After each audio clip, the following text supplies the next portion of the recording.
Krishna, Krishna, Hare Hare,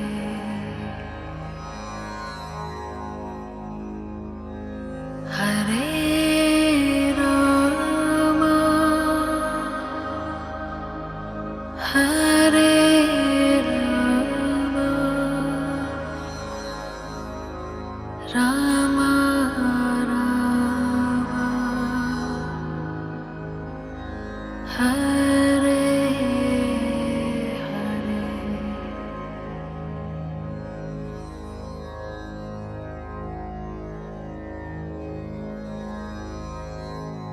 Hare Krishna, Hare Krishna, Krishna Krishna, Hare Hare,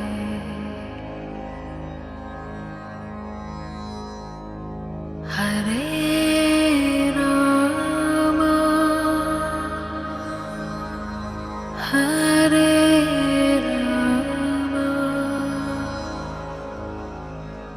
Rama Rama,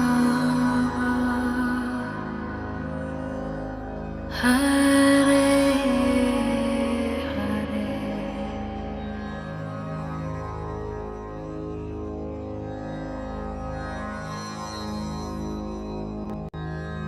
Hare Krishna, Hare Krishna, Krishna Krishna, Hare Hare,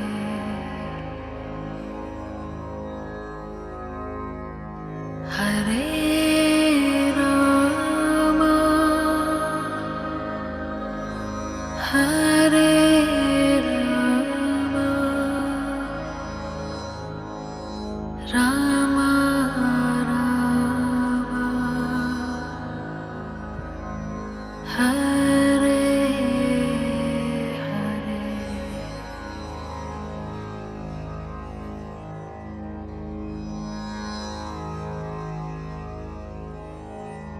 Hare Krishna, Hare Krishna, Krishna Krishna, Hare Hare,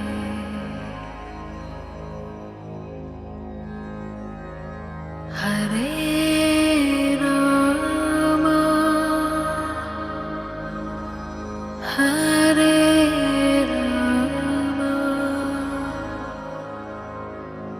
Rama Rama, Hare Hare,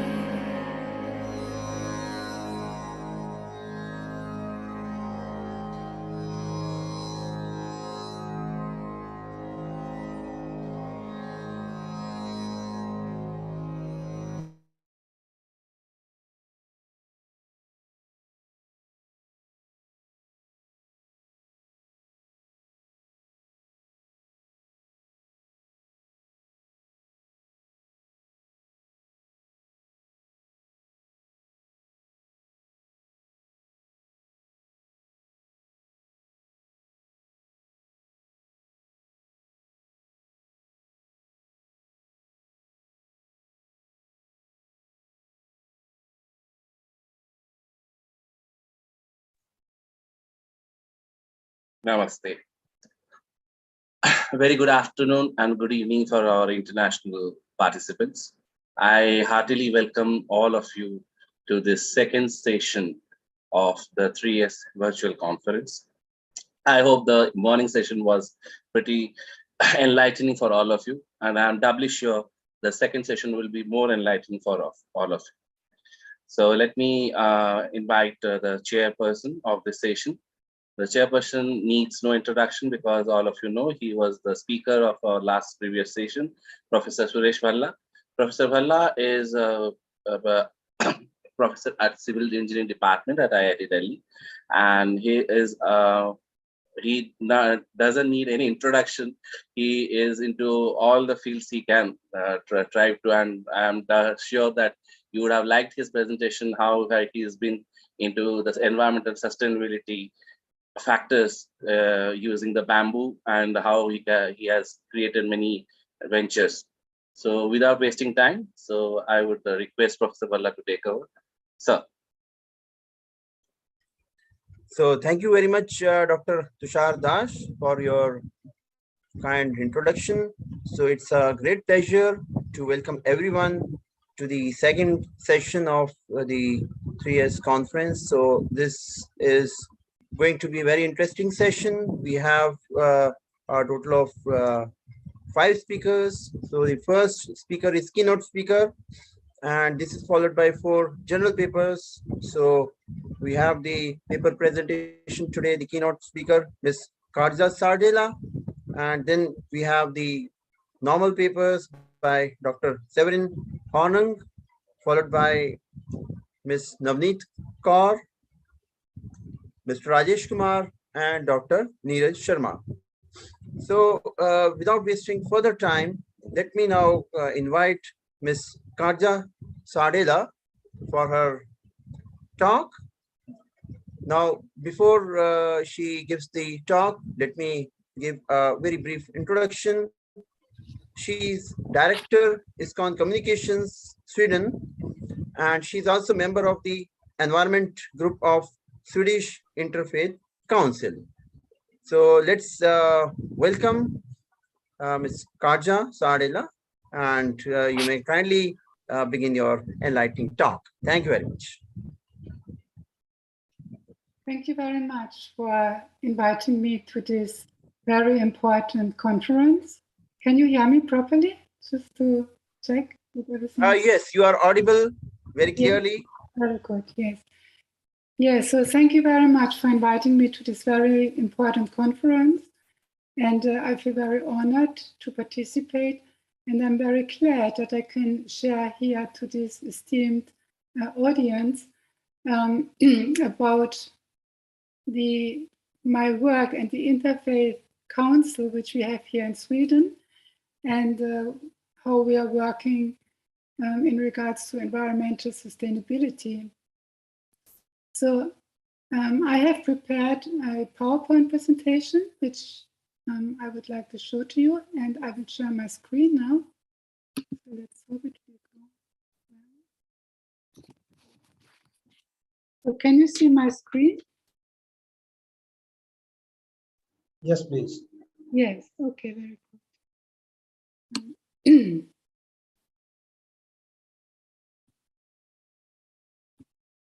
So, yes, so my name is Karja Sardela, and I am from Sweden. And as the introducer already mentioned, I'm a member of the Hindu Forum Sweden and also of ISKCON.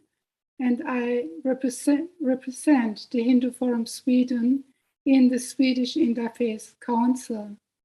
The Swedish Interfaith Council is a national council which forms a collaboration of 11 different faith traditions here in Sweden. So I will today speak about the interfaith and environmental sustainability and give example of our activities here in Sweden.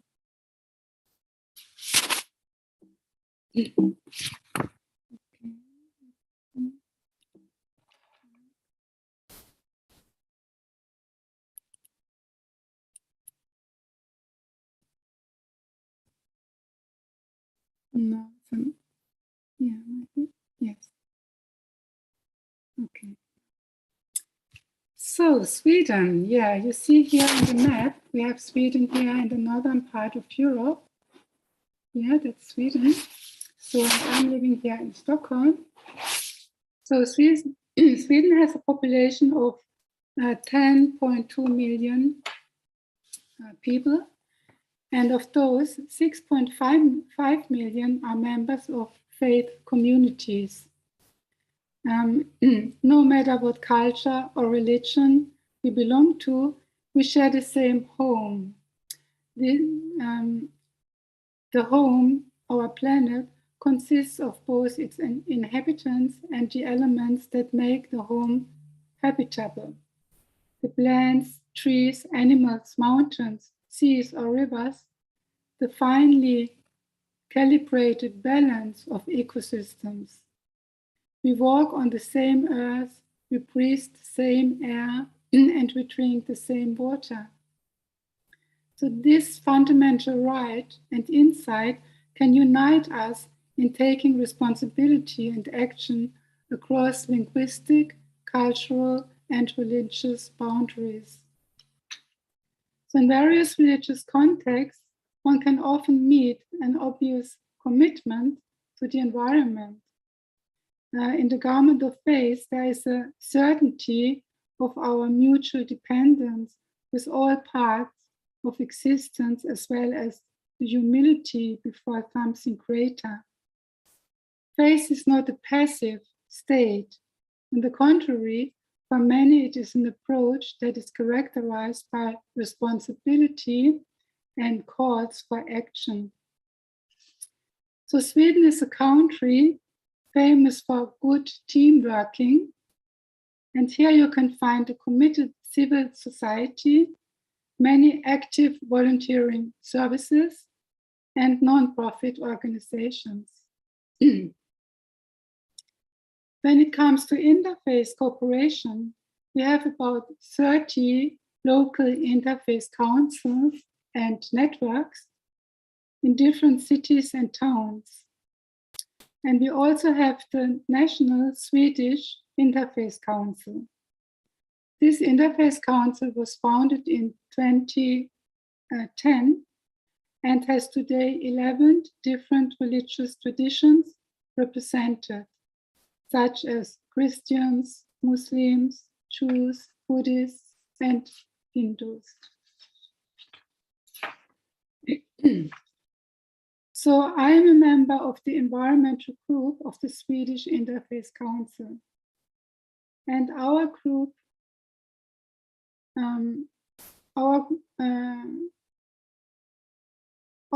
is organizing different activities on the topic of environmental sustainability. We also wrote an official statement demanding immediate climate action, and we are in the process of compiling a sacred interfaith eco-booklet for schools and faith communities. Furthermore, we started to cooperate with other environmental initiatives. So before I will tell you about our activities, I would like to talk a little bit about the significance of the Interfaith Initiative, why it is important. So the Swedish Interfaith Council commissioned us, the environmental group, to strengthen in people of faith awareness and interest in environmental issues. Also to participate in environmental activities, manifestations, and more. So as I said in the beginning, in Sweden, about 6.5 million people, which are about 60% of its population, are members of faith communities. I understand, of course, that this is a very tiny number compared to India, but still it's, for us here in Sweden, something. Believing people naturally listen to spiritual authorities and their good advices, and can thus be mobilized and inspired to act in a careful and environmentally friendly way to protect Mother Earth. They naturally feel reverence and gratitude for all the wonderful and beautiful manifestations that the Lord has created. Together, in cooperation, they can contribute to the change that is needed now more than ever before. So now I would shortly like to present you different activities which we have done so far, some of them. Every year we have the World Interfaith Harmony Week, and the Interfaith Harmony Week was adopted by the United Nations in 2010 and is observed annually during the first week of February. So this is from the 1st to the 7th of February every year. So this year, during that week, our environmental group organized an online webinar called From Word to Deed. And the keynote speaker was former Minister for Culture and Democracy from the Green Party. Her name is Mrs. Amanda Lind. You can see the picture of her. Yeah.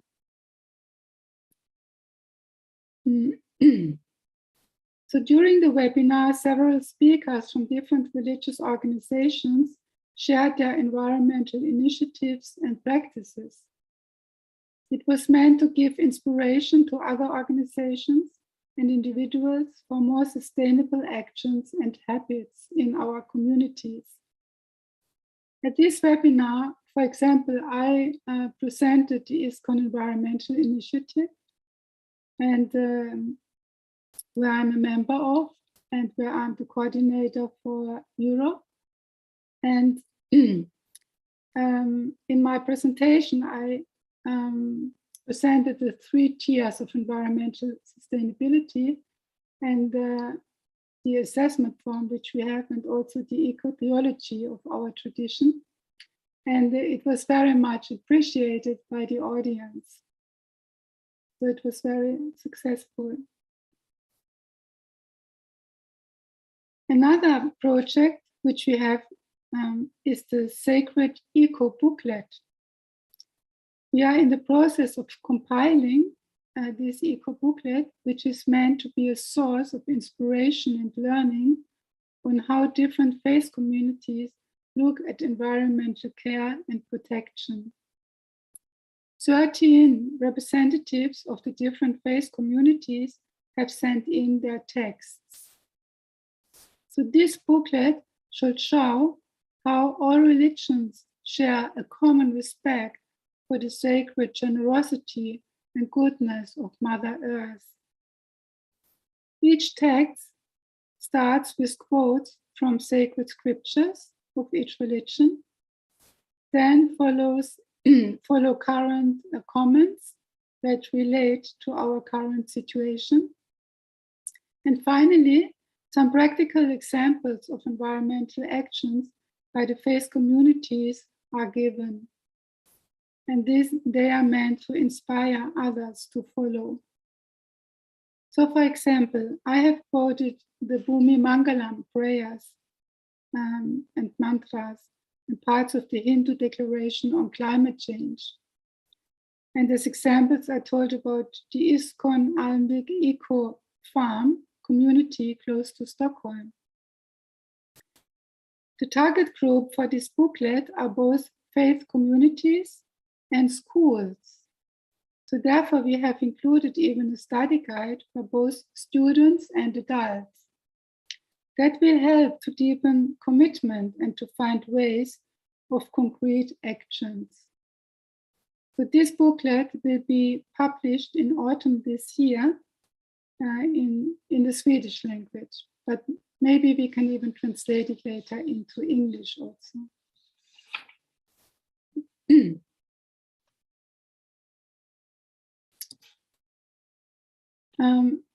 Yesterday and the day before yesterday, on 2nd and 3rd of June, there was the United Climate Conference here in Stockholm. So it was called Stockholm Plus 50. And the day before that, the conference started on 1st of June, we members of the Swedish Interfaith Council gathered in the city in front of the government building to pray for success of the conference. So it was actually 50 years ago in 1972 when in Stockholm government representatives from 113 countries gathered for the United Nations first global meeting on environmental issues. So this year, 50 years later, the human impact on the planet has led to a climate crisis that threatens existence and life on the Earth's planet. So when the world came together this week, the ambition was to increase the pace of the transition to sustainable and green societies and a balanced environment. So, as I said, 3 days ago, on 1st of June, we came together to recite prayers and mantras to ask for blessings over hearts, minds, and intelligence, and for guidance in the decisions that are made. We pray that civil society, governments, and companies will then act in a way that protects life and existence on the planet. So here on the picture you can see, these are all the participants in that session, in that interfaith prayer. And here to the right, this is the Bishop of Stockholm from the Swedish Church, Protestant Lutheran Church. Then we have next is, this is a representative of the Catholic Church. And then we have representatives from the Jewish community. And this is my humble self representing here at the Hindu Forum Sweden. Then we have one lady who represents the Swedish Christian Council for all Christian communities. Then we have the Buddhist here, and we have also from the Baha'i community. And here we have from the ancient Swedish or Nordic traditions a representative also. So where we all gathered, 9 different representatives, we all gathered to recite prayers, and that's in front of the governmental building, which you see here in the back.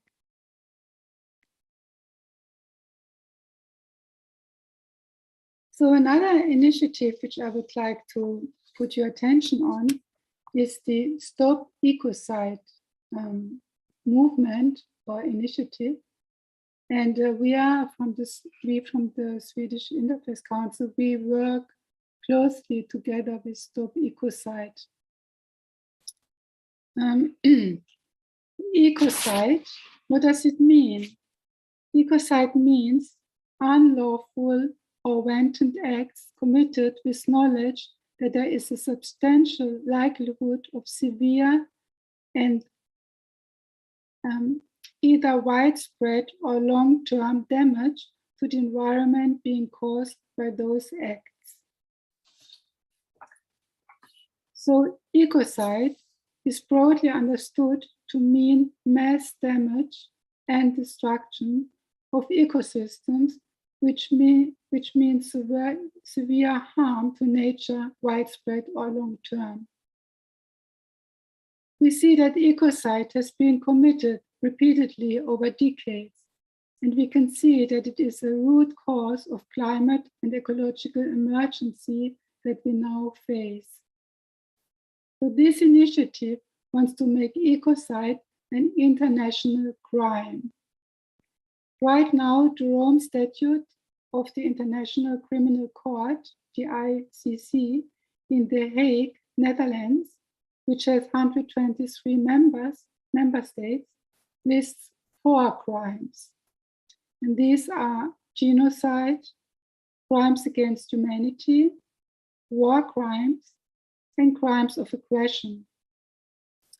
So the statute can be amended to add a 5th crime, which is ecocide. Unlike suing and fining companies and corporations, making ecocide a crime creates an arrestable offense. It makes those individuals who are responsible for acts or decisions that lead to severe environmental harm, liable to criminal prosecution. So what can we do? Individuals, communities, associations, organizations, and even governments can sign an international petition to make ecocide an international crime. You can find a petition at stopecocide.earth.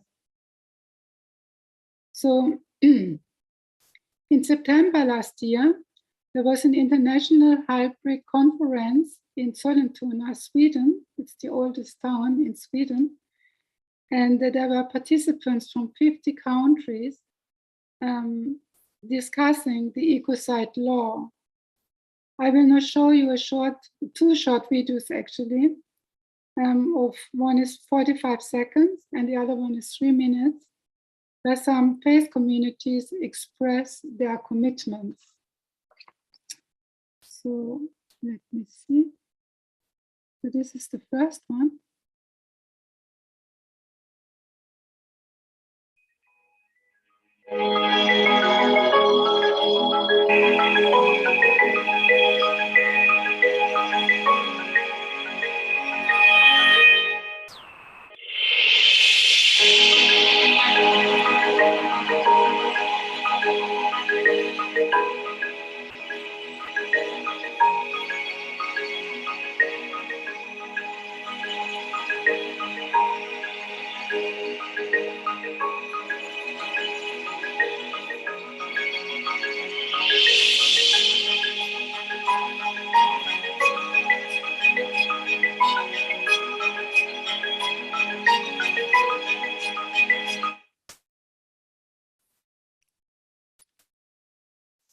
And then there is a short.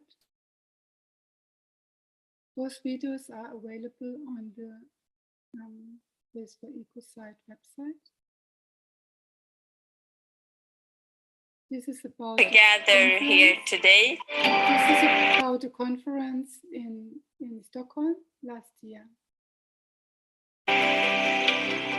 So we gather here today to present Faith for Ecocide Law, which is an inter-religious initiative to gather religious voices and faith leaders and communities in support of a new international crime of ecocide.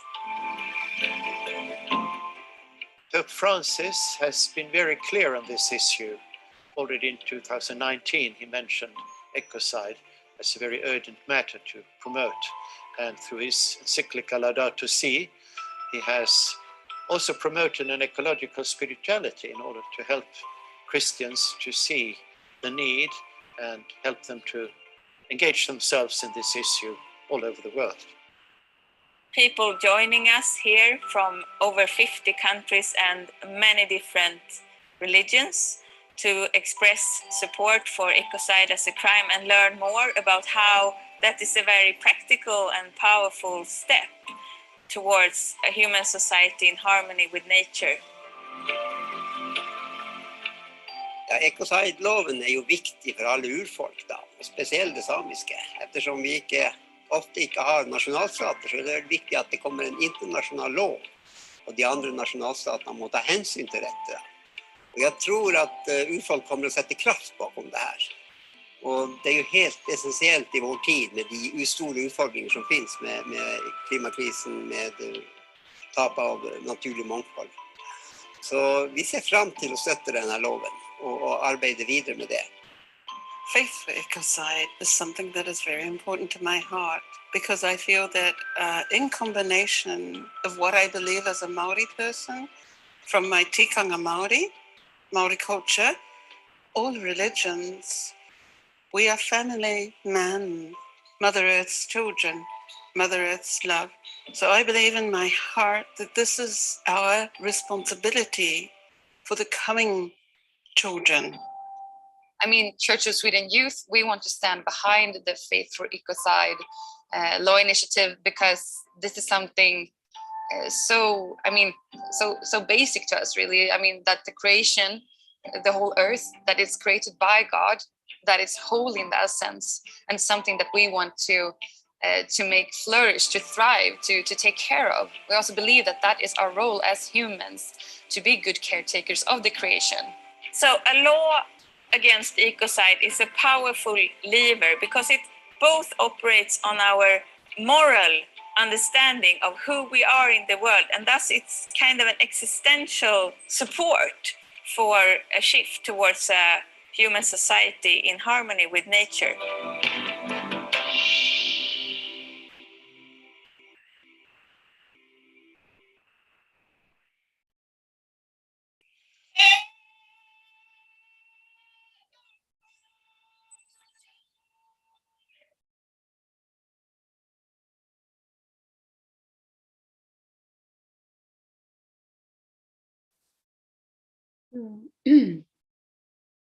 So this is about the Stop Ecocide initiative. And now we further our Swedish Interfaith Council environmental group. We are also planning to cooperate with other environmental initiatives such as Green Faith, which is also an international network working on with different faiths and for a sustainable future. Also with WWF Sweden or international, with Bhumi Global, who has the roots in the Hindu tradition, and also with other initiatives in different faith communities. So here, this is the Bishop of Stockholm and myself at the interfaith prayers 3 days ago. So to end, I would like to read to you our official statement on the environmental crisis. This is we wrote this last year. Catastrophic fires and fatal floods around the world remind us of the direction in which the ongoing human-caused climate change is heading. This is something that deeply frightens us, and we urge the government, businesses, and civil society in Sweden to invest all efforts in Sweden to achieve the goals stipulated in the Paris Agreement, and that we ourselves, as faith community, lead by the best of examples. In Sweden's Interfaith Council, there are representatives of religious traditions and denominations that gather around 6.5 million people in the country, and we are part of a worldwide community. The climate is everyone's responsibility. We must act now.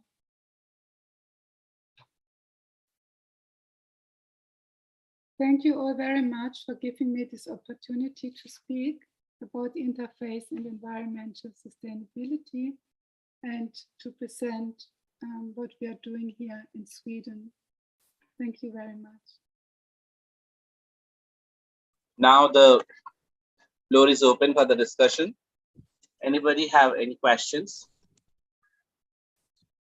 So that was an excellent talk. And if you have any questions, you can just type in the chat box. So Dr. Tushar Das will read out your question. So we have got a comment. Excellent performance, ma'am, from Mr. Naveen Mehra. Thank you. So any other question? If you have any question for ma'am, so please feel free to type in the chat box and we read it out. Yeah, we got a question from Dr. Nandita Gupta. Anywhere this ecocide is established? She's asking any place where this ecocide law is established. No, that's the problem. It is not because it is not. It has not been approved by the Hague ICC, the International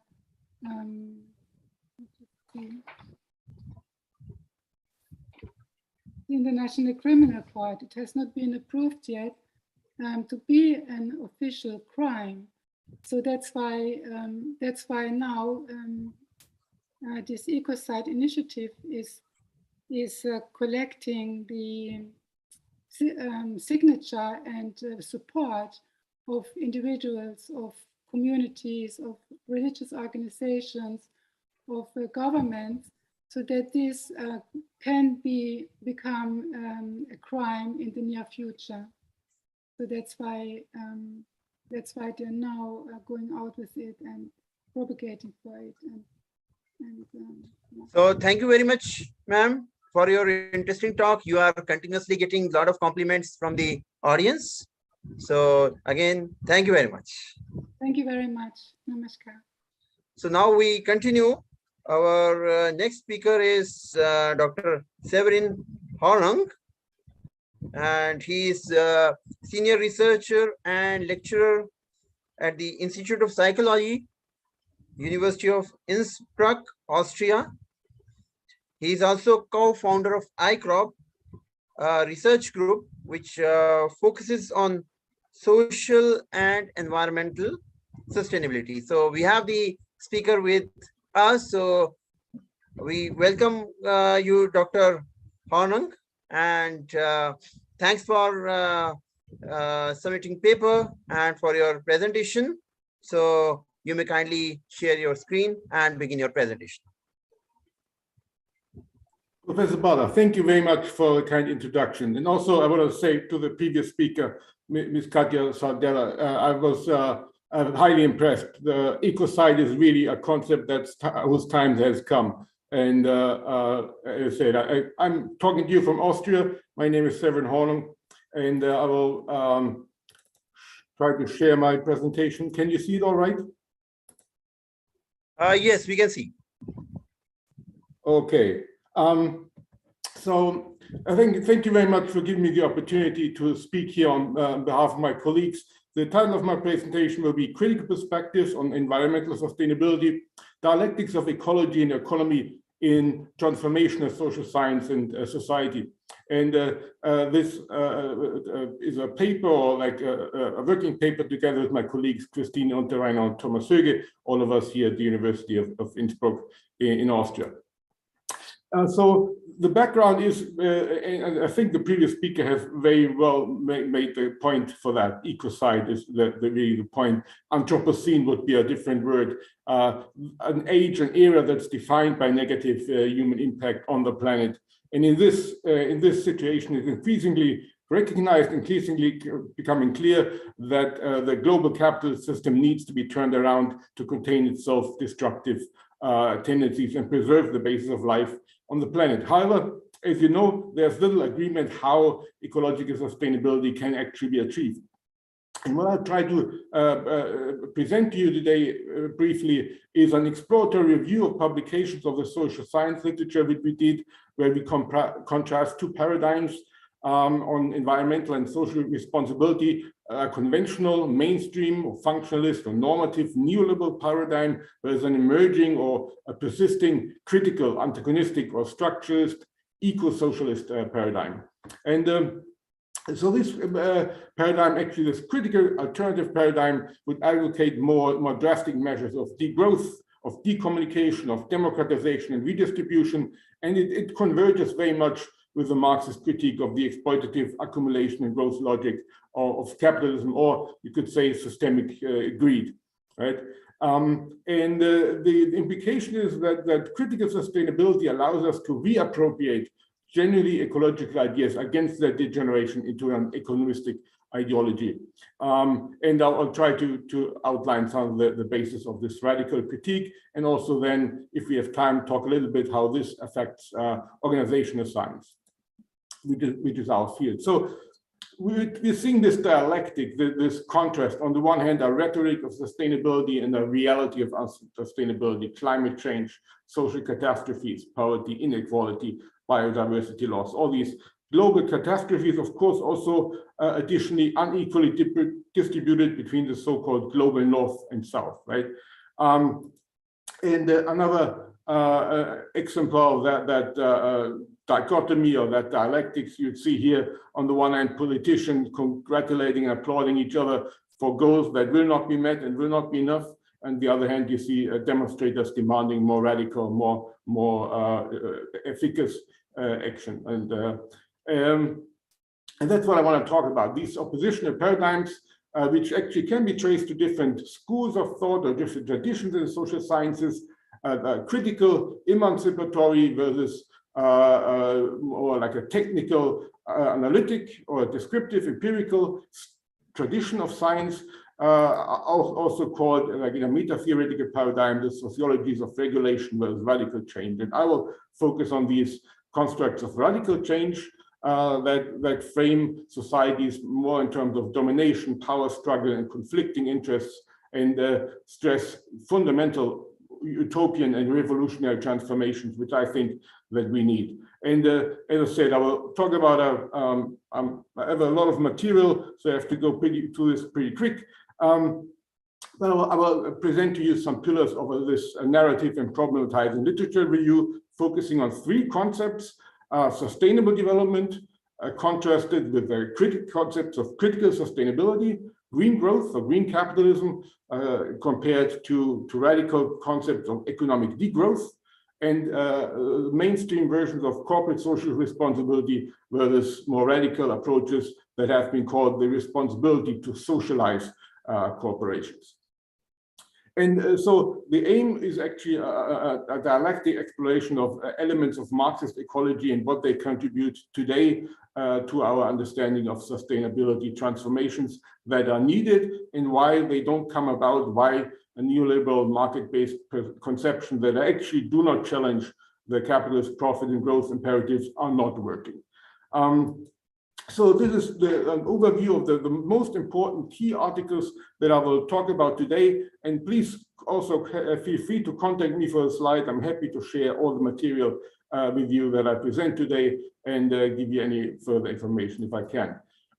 So I'll go through a few core key publications right now. This one is by Castos, relatively early, 2004. Who talks about sustainable development in the two perspectives that we see. And he basically says that, I like this quote, in the mainstream versions are about sustaining economic development rather than developing real ecological sustainability. And he advocates reviving Marxist political economic critique in conjunction with post-structural cultural analysis. And a few other thinkers and theorists have worked on this. John Barry Foster is one.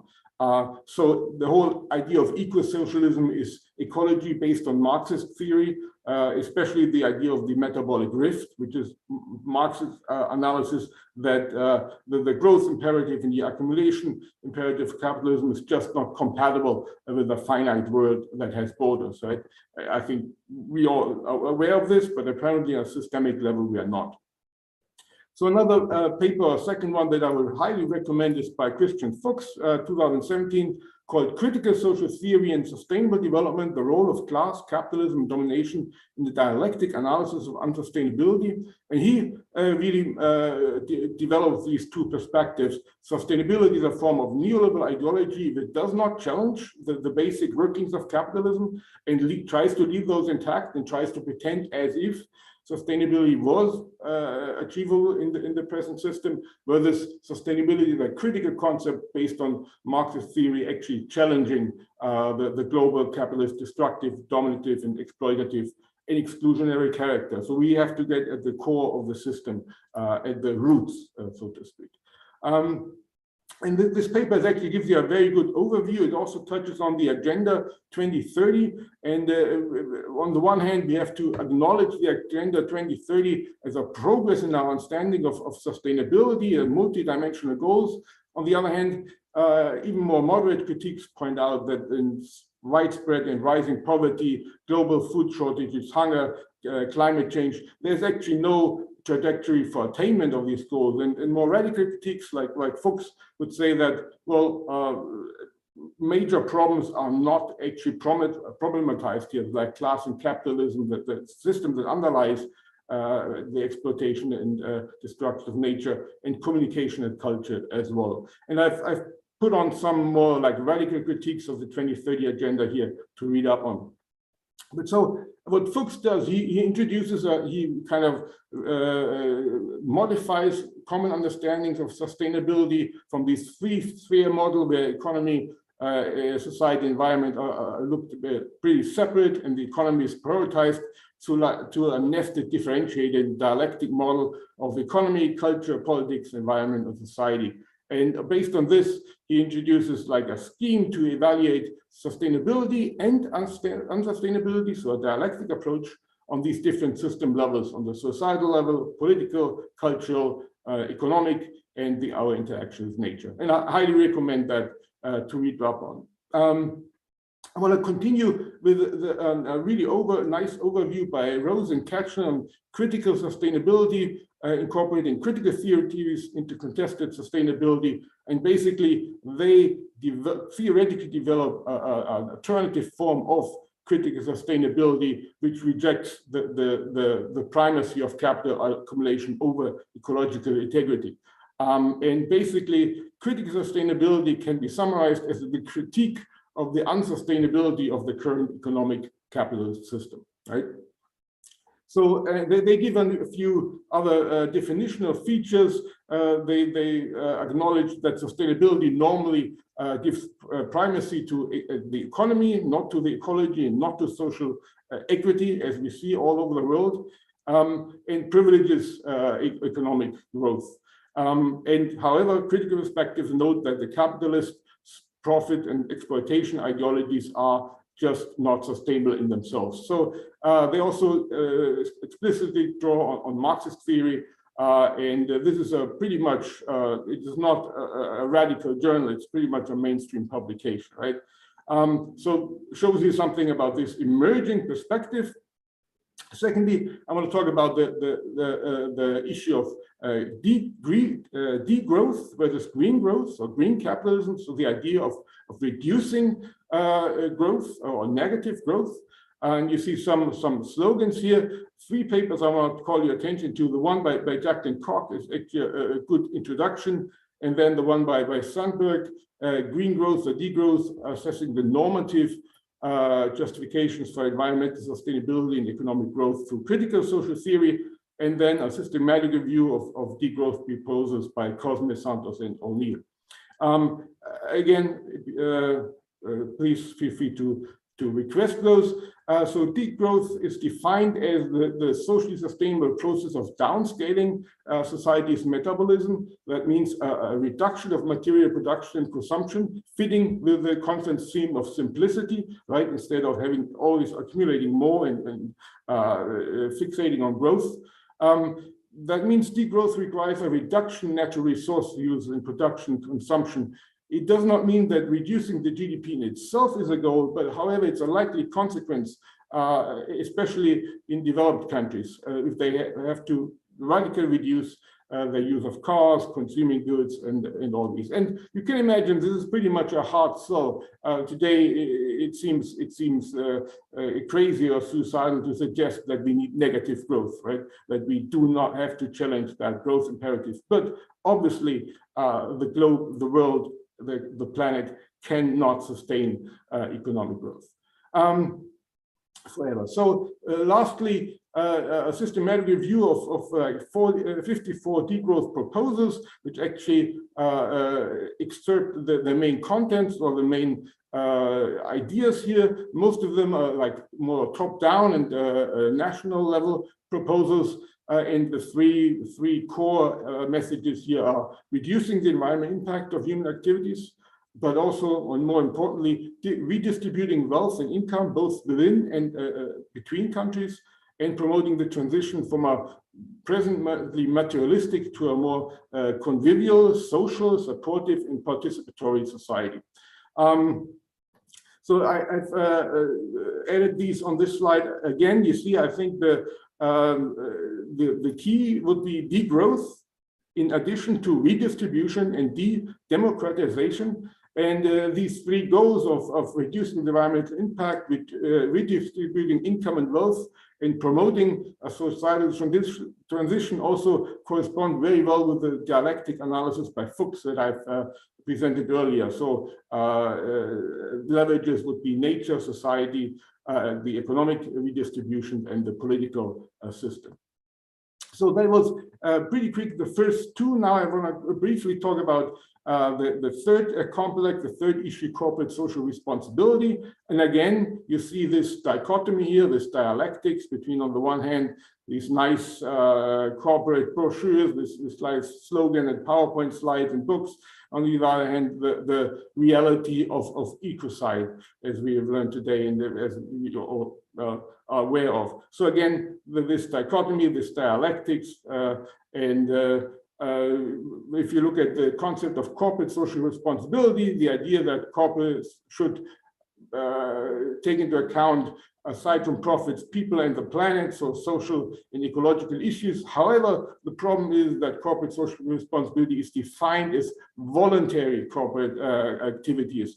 And it's actually not clear what the basis for this voluntary should be, except apart from convictions of the individual persons, but that doesn't change the system.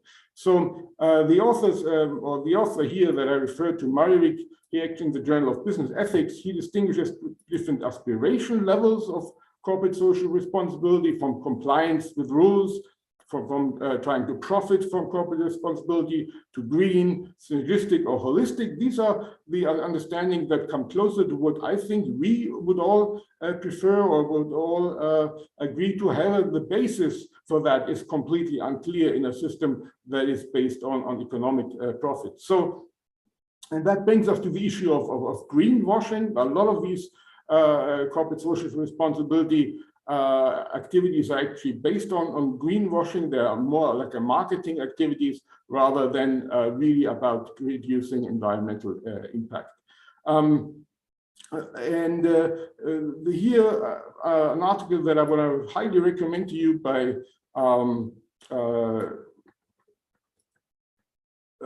Anselm Schneider is actually goes one step further, and he talks about systemic pathologies of corporate social responsibility, like corporate social responsibility as market expansion, as ideological indoctrination, and as a legitimation of the destructive forces of capitalism. So, and he develops those three what he calls pathologies in terms of commodification, in terms of expansion of a neoliberal discourse, and as I said, in terms of legitimating the economic activity in capitalism. And this model here, he actually shows us some of the relationships on multiple levels. For example, green marketing or green growth as expansion, trying to convince the customer that a product is green, and then that actually the industry plays a positive role in society, and overall they're contributing to increasing environmental destruction and pollution. So this is actually like a very good summary over the pathologies and the paradoxes of corporate social responsibility. Now, the last paper I want to talk about is by Maurice Sandoval. This is in the Review of Radical Political Economics, a little bit less of a mainstream journal, and he talks about the relationships between social and ecological versus profit goals. And he talks about how they're confused, how people would say you can reduce social responsibility to profit goals, doing well by doing good, or projecting social responsibilities on profit goals, responsible profit generation, or acting as if the two are independent. You can be both social responsible and making profit, but he emphasizes what my point would be, or our point, a dialectic perspective. So that's basically profit goals and social responsibility are inherently contradictory in many cases, and we just don't like to hear that and like to talk about this. But from this perspective, that there's an inherent antagonism between corporate and social, he basically developed the impossibility of corporate social responsibility. And his his conclusion is that instead of talking about corporate social responsibility, this concept needs to be turned from his head to his toes, to a concept of from CSR to RSC to the responsibility to socialize corporations. Of course, that's a little bit of a tongue-in-cheek suggestion, but what's very serious about this is that corporations need to be put under democratic stewardship, under democratic control, and it's a passionate plea for participatory organization of politics and the economy. Because it's a private profit interest that I've proven to be so destructive. And he gives a whole battery of measures that should be implemented. Most of them focus on democratizing the workplace, strengthening democracy in various forms in organizations, but also in the embedded form, restricting corporate power, reducing poverty and socioeconomic inequality, and strengthening tendencies that exist beyond current capitalism. And I want to summarize this by a direct quote. So he says that what's asked for is direct reformism that combines social movements and activism, bottom-up alternative projects, and structural reforms to create a socially responsible society based on the radical democratic organization of the economy and politics as an alternative to capitalism. So this is, and here's a good example for this. This was an event that took place last year in October. The Global Forum on Democratizing Work, our group had a contribution there on democratize, commodify, and decarbonize. This was a very big event internationally, especially India had a very strong presence there. I was very impressed by that. And I think they also have a book out, and you put in probably, I think you also can look at the presentations, they're probably still online. So to me, that was like an epiphany moment to understand this. These are not just loony ideas, but they're slowly making their way into the consciousness of people and also in academia. So that brings me to the last and final point. I hope I don't overstep my time too much here, but that's this paper here by Eugene Subrata Bobby Banerjee. He's also a very prolific scholar in ecological sustainability. I'm pretty sure he has Indian roots.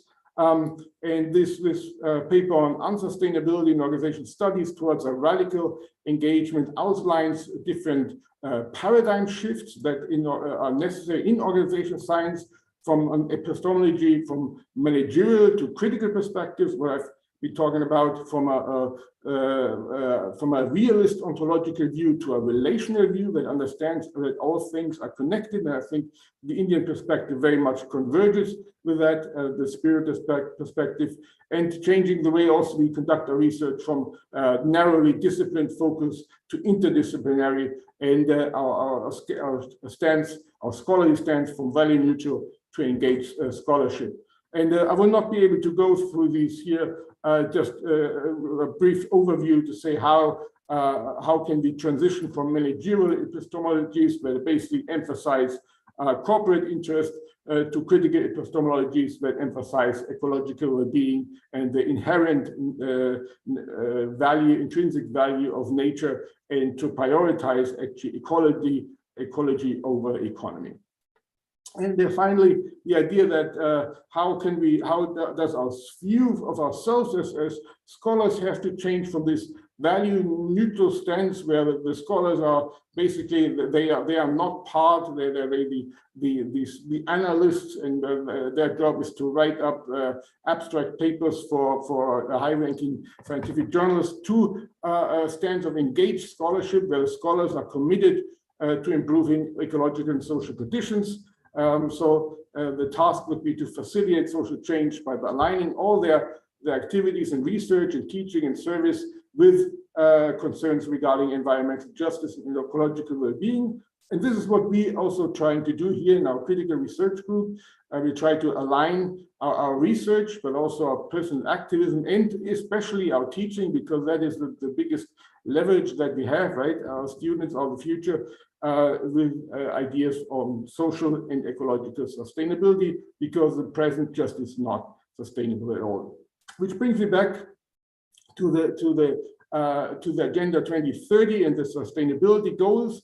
And also here's a dialectic included, in the sense that we shouldn't completely reject those goals, but if they help people to improve the situation of people, they should, of course, be supported on the one hand. On the other hand, if they justify and legitimize problematic conditions, then we need to challenge them. So sustainability is a critical concept, and I want to repeat this from the beginning, is a critique of capitalism. So it criticizes the inherent unsustainability in the accumulation drive, in the profit logic.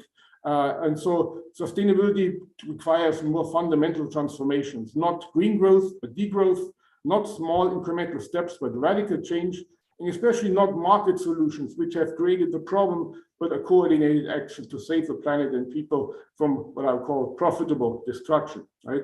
As I said, the ecocide is just, I think, encapsulates the problem very well. So this is pretty much from my side. The idea, to sum it up, that the project of sustainable development as reflected, for example, in the Agenda 2030 and other neoliberal conceptions are, in the sense, a problem or can be dangerous because they cover up the fundamental contradiction between economic productivity and environmental destructiveness. By talking about technological decoupling and green growth, they inhibit the real transformational change that we need.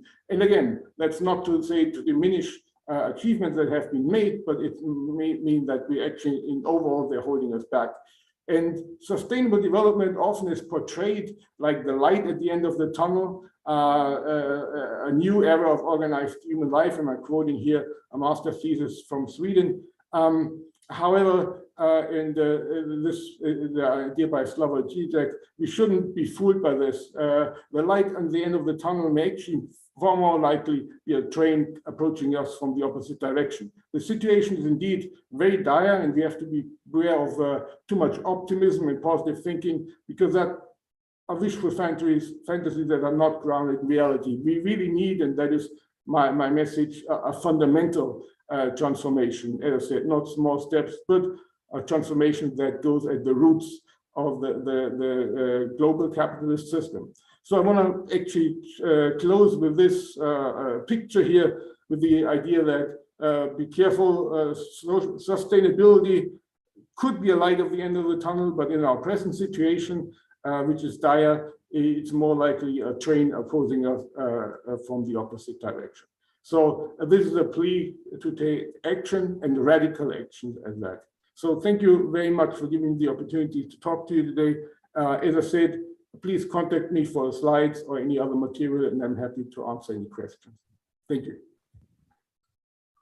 So thank you very much, Dr. Hong, for your so much interesting talk. And now is the time for questions. We already have got few questions, and Dr. Tushar Das, can you read out questions one by one?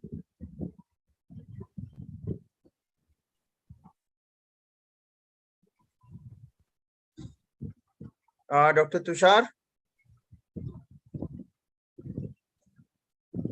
Yes, we have a lot of questions, and some important question I'll be reading out.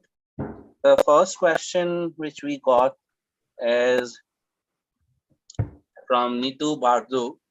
She's asking, sir, degrowth goal 1 and goal 3 can be attained, but goal 2, will it develop?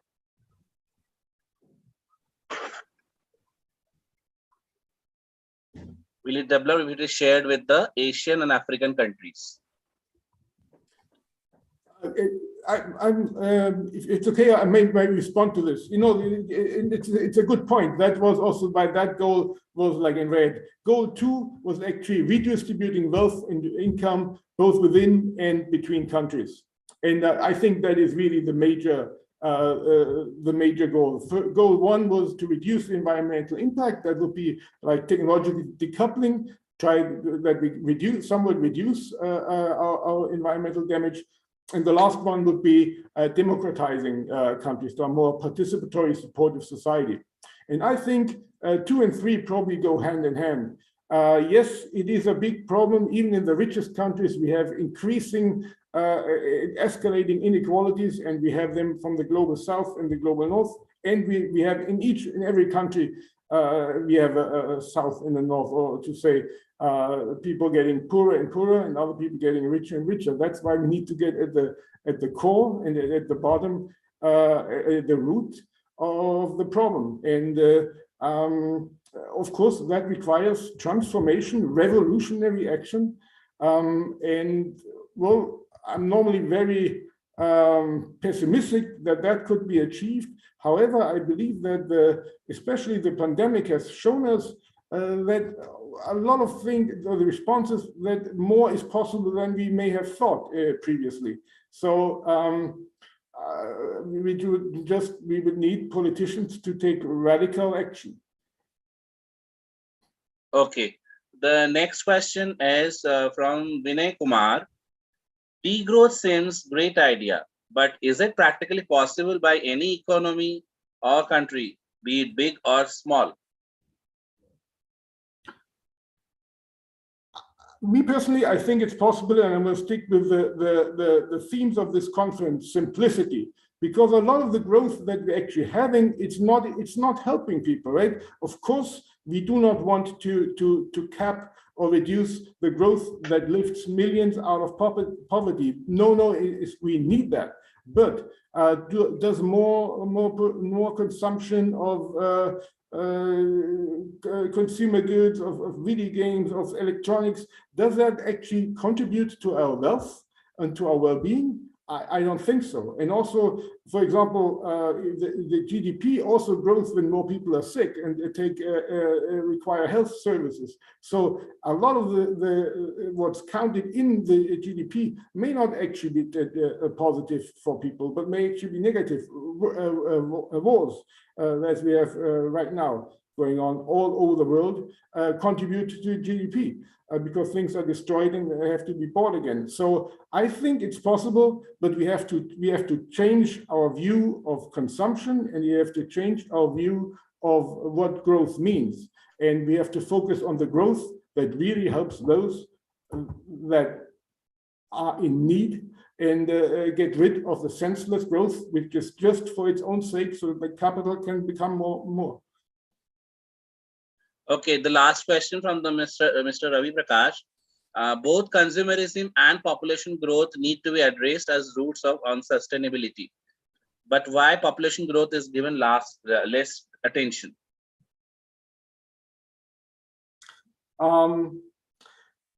That's a very good question, and it's kind of a weak spot of the argumentation, because of course we are humanists, so human life is of intrinsic value to us. I also have to agree, similar to unbounded growth of capital, unbounded growth of population is also not possible. So, or it's not sustainable. So there would have to be a change of consciousness. I completely agree. And it's a touchy topic, right? Because look at, for example, the one-child policy in China, which was repressive and unjust. And the question is, can two countries have the right to regulate the number of children they have? Of course, there could be family politics.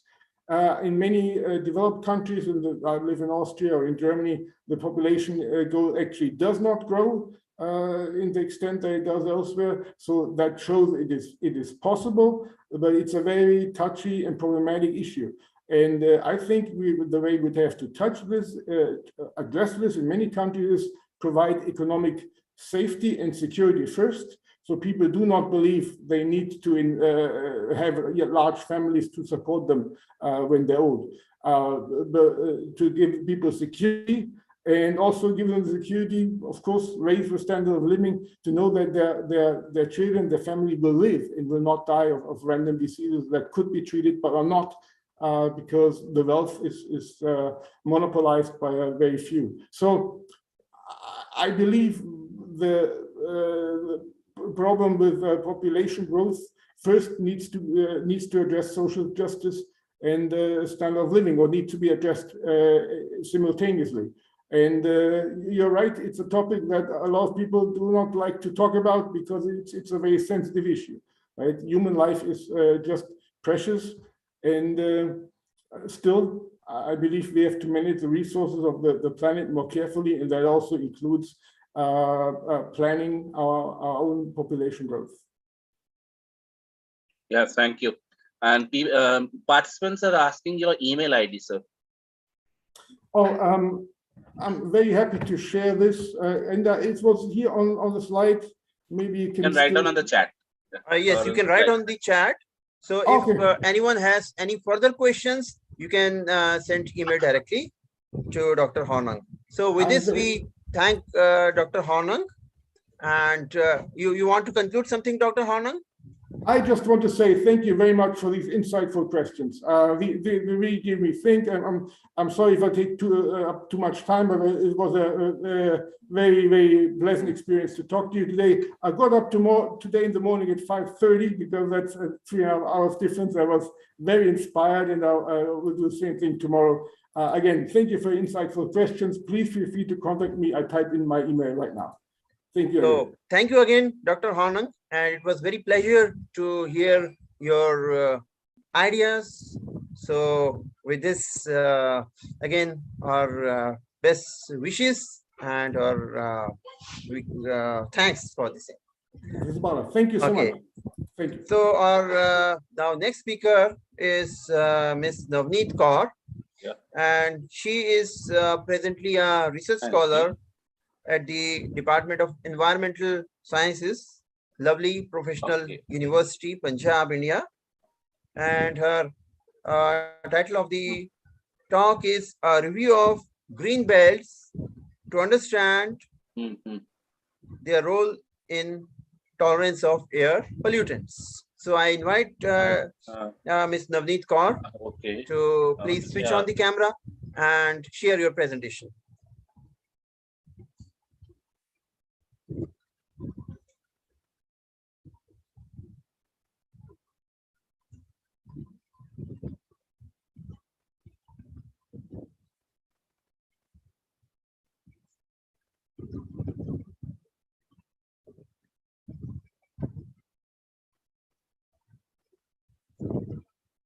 Madam, please unmute yourself.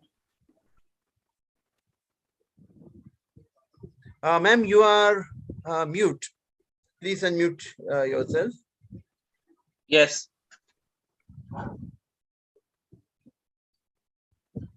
And you can then share your PPT.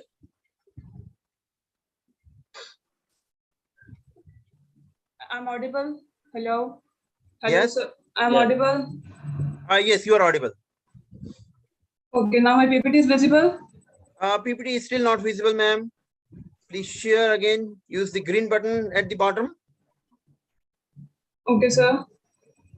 I hope that button is working. Yes, sir. Yes, sir. Okay. Yes. Now Now my PPT your is PPT is visible, and you may just go to full screen and present it. I'm audible. Hello. Yes, you are audible now. Just go to full screen mode, and you can begin your presentation. So you have 20 minutes, ma'am.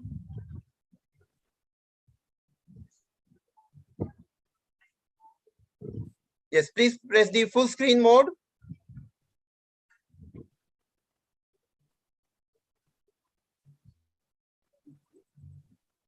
Go to slideshow and then go to slideshow.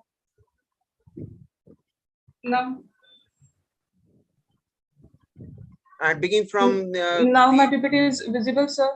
PPT is visible, but it's not in the full screen mode. So you go to slideshow and begin from beginning. Slideshow. Sir, Go to slideshow. Started. No, we are not able to see the full screen. We are just able to see your first slide, but it's also not in the full screen mode. So can I start it like this only? The thing is that everything is seen very small in this mode. So if you can press the go to the full screen. Yes, from beginning, press here now from beginning. The first, yes, press this. Good evening, everyone. My name is no, it's still not there. Still not there. So you what can I press F5. F5. S5 you can press, or otherwise you can unshare, just unshare and share again. Maybe, are you able to see full screen mode in your computer? Yes, sir. Yes, sir. Okay, I think then you unshare again and share again. Maybe there is some technical hitch that we are not able to see your slides in the full screen Or mode. one thing, maybe you need to put your video off. Then I think you can full screen share. Okay, That okay. Yeah, you try this.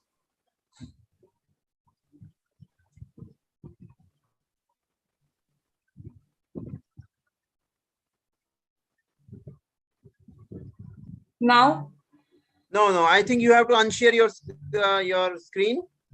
So don't share the entire screen. You just share the PPT. Just unshare Yes, sir. and share again.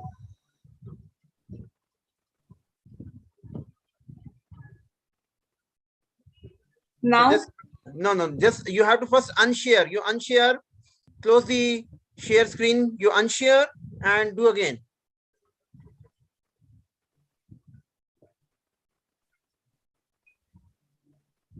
Stop sharing. Close your presentation and then again, begin. Press the unshare button. Unshare button is there. So just So unshare.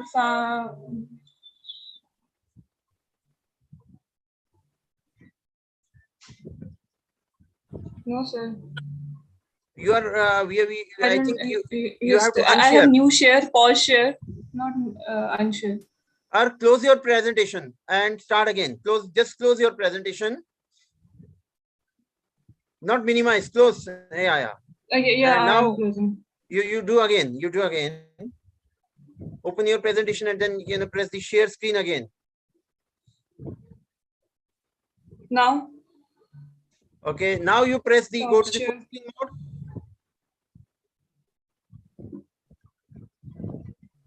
Share again and go to the full screen mode. Okay, now go to full screen. I did. Now it is visible on full screen mode. No, it's not full screen mode. I think then you go ahead. You can switch on your camera. Only thing is that to the audience, the visibility will not be very good. Text, etc., is coming small. But I think you go ahead. Maybe, sorry to interrupt, if ma'am allows, then we can remotely do that. We can. I think no. I think that will take time. So I suggest that whatever now, Dr. Kaur, you can present. You can also come on the camera because camera is not affecting. You go ahead with your presentation.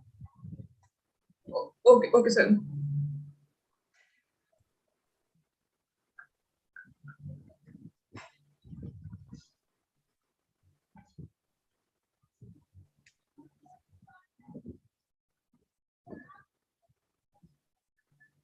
Now it is visible, yes, sir. yes, please go ahead. I can give like this only, no? Yes, please go ahead. And please wind up in 18 to 20 minutes. Good evening, everyone. Okay. My name is Navneet Kaur, a PhD scholar in the Department of Environmental Sciences at Lovely Professional University, and today I'm going to present a review on the green belts to understand their role in tolerance to air pollution. So as we all know that air pollution is increasing day by day, and we have to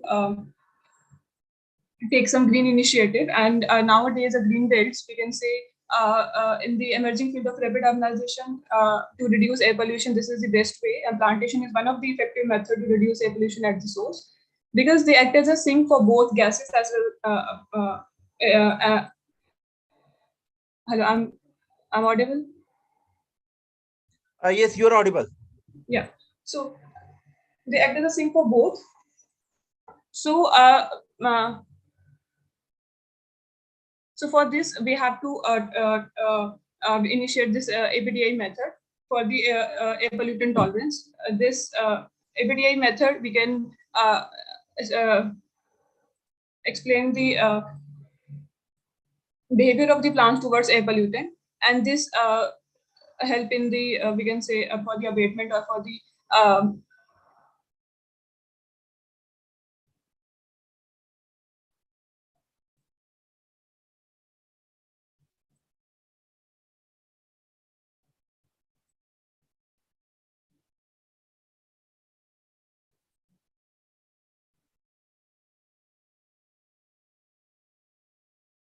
So APDI is basically a biomonitoring method for the this air pollution tolerance.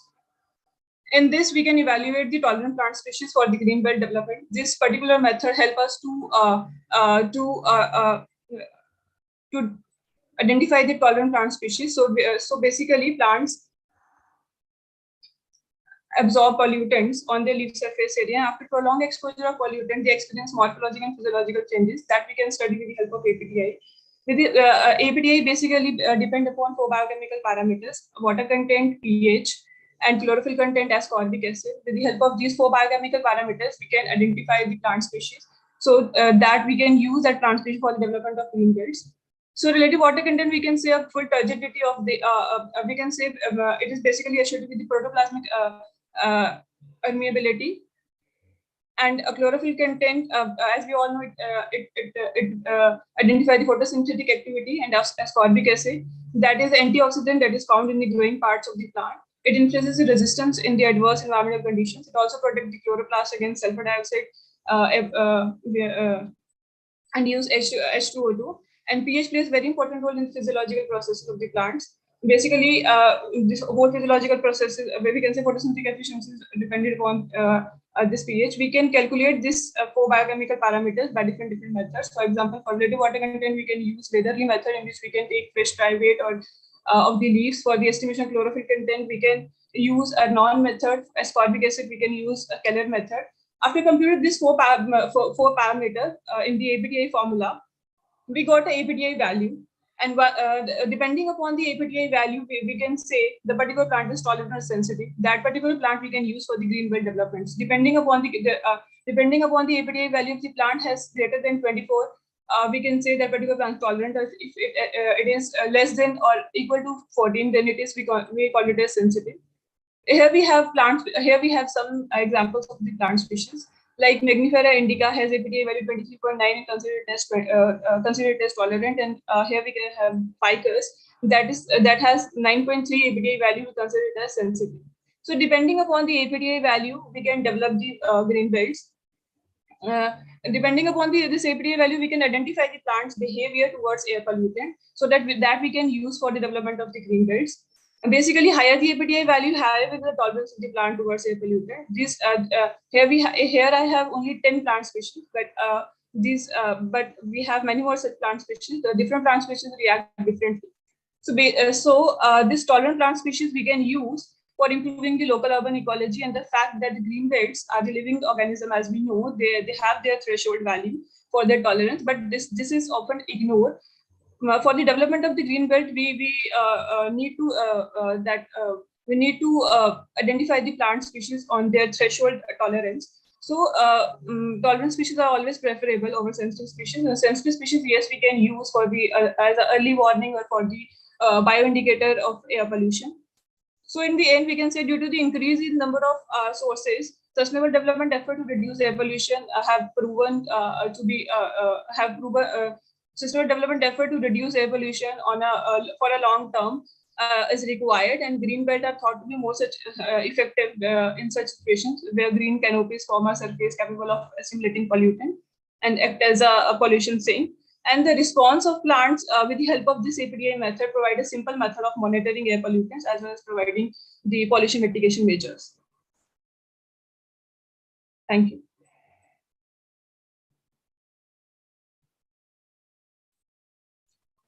So thank you very much, Ms. Kaur. You have stick to the time.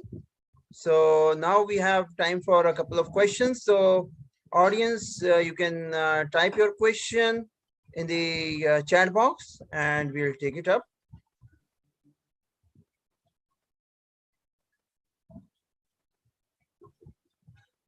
So Dr. Tushar, is there any question so far? No. Okay, so I think there is no question, but if you get any question, you feel free to send the question directly to Ms. Navneet Kaur. So ma'am, can you just circulate your email ID so that if any question comes, they can write directly to you. Okay, sir. So thank you for your talk. Okay, thank you for your talk. And that was very important. the role of the green belts for curbing air pollution. Okay, one question has come from Yuvraj you can read out. Harshvardhan. For indoor planting, what kind of plants could be planted? So we have a number of plants basically. So this is for the ambient, as plants have their, every plant have their importance.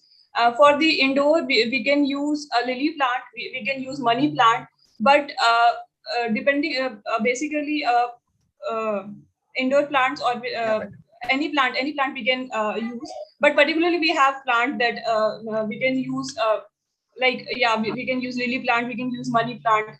They are rich oxygenated, good for oxygen. So particularly if we're talking about basically need of the hour is we have to use plantation for outside. So I have less knowledge regarding this. Okay, so thank you very much. So again, let's thank Ms. Navneet Kaur for her wonderful talk. And you can unshare the screen now, ma'am. Now we have another talk. We have another question. Okay. Plant liberates highest oxygen content. Sorry, sir. Which plant liberates highest oxygen content?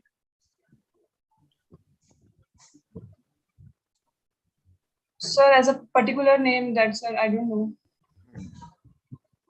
Okay.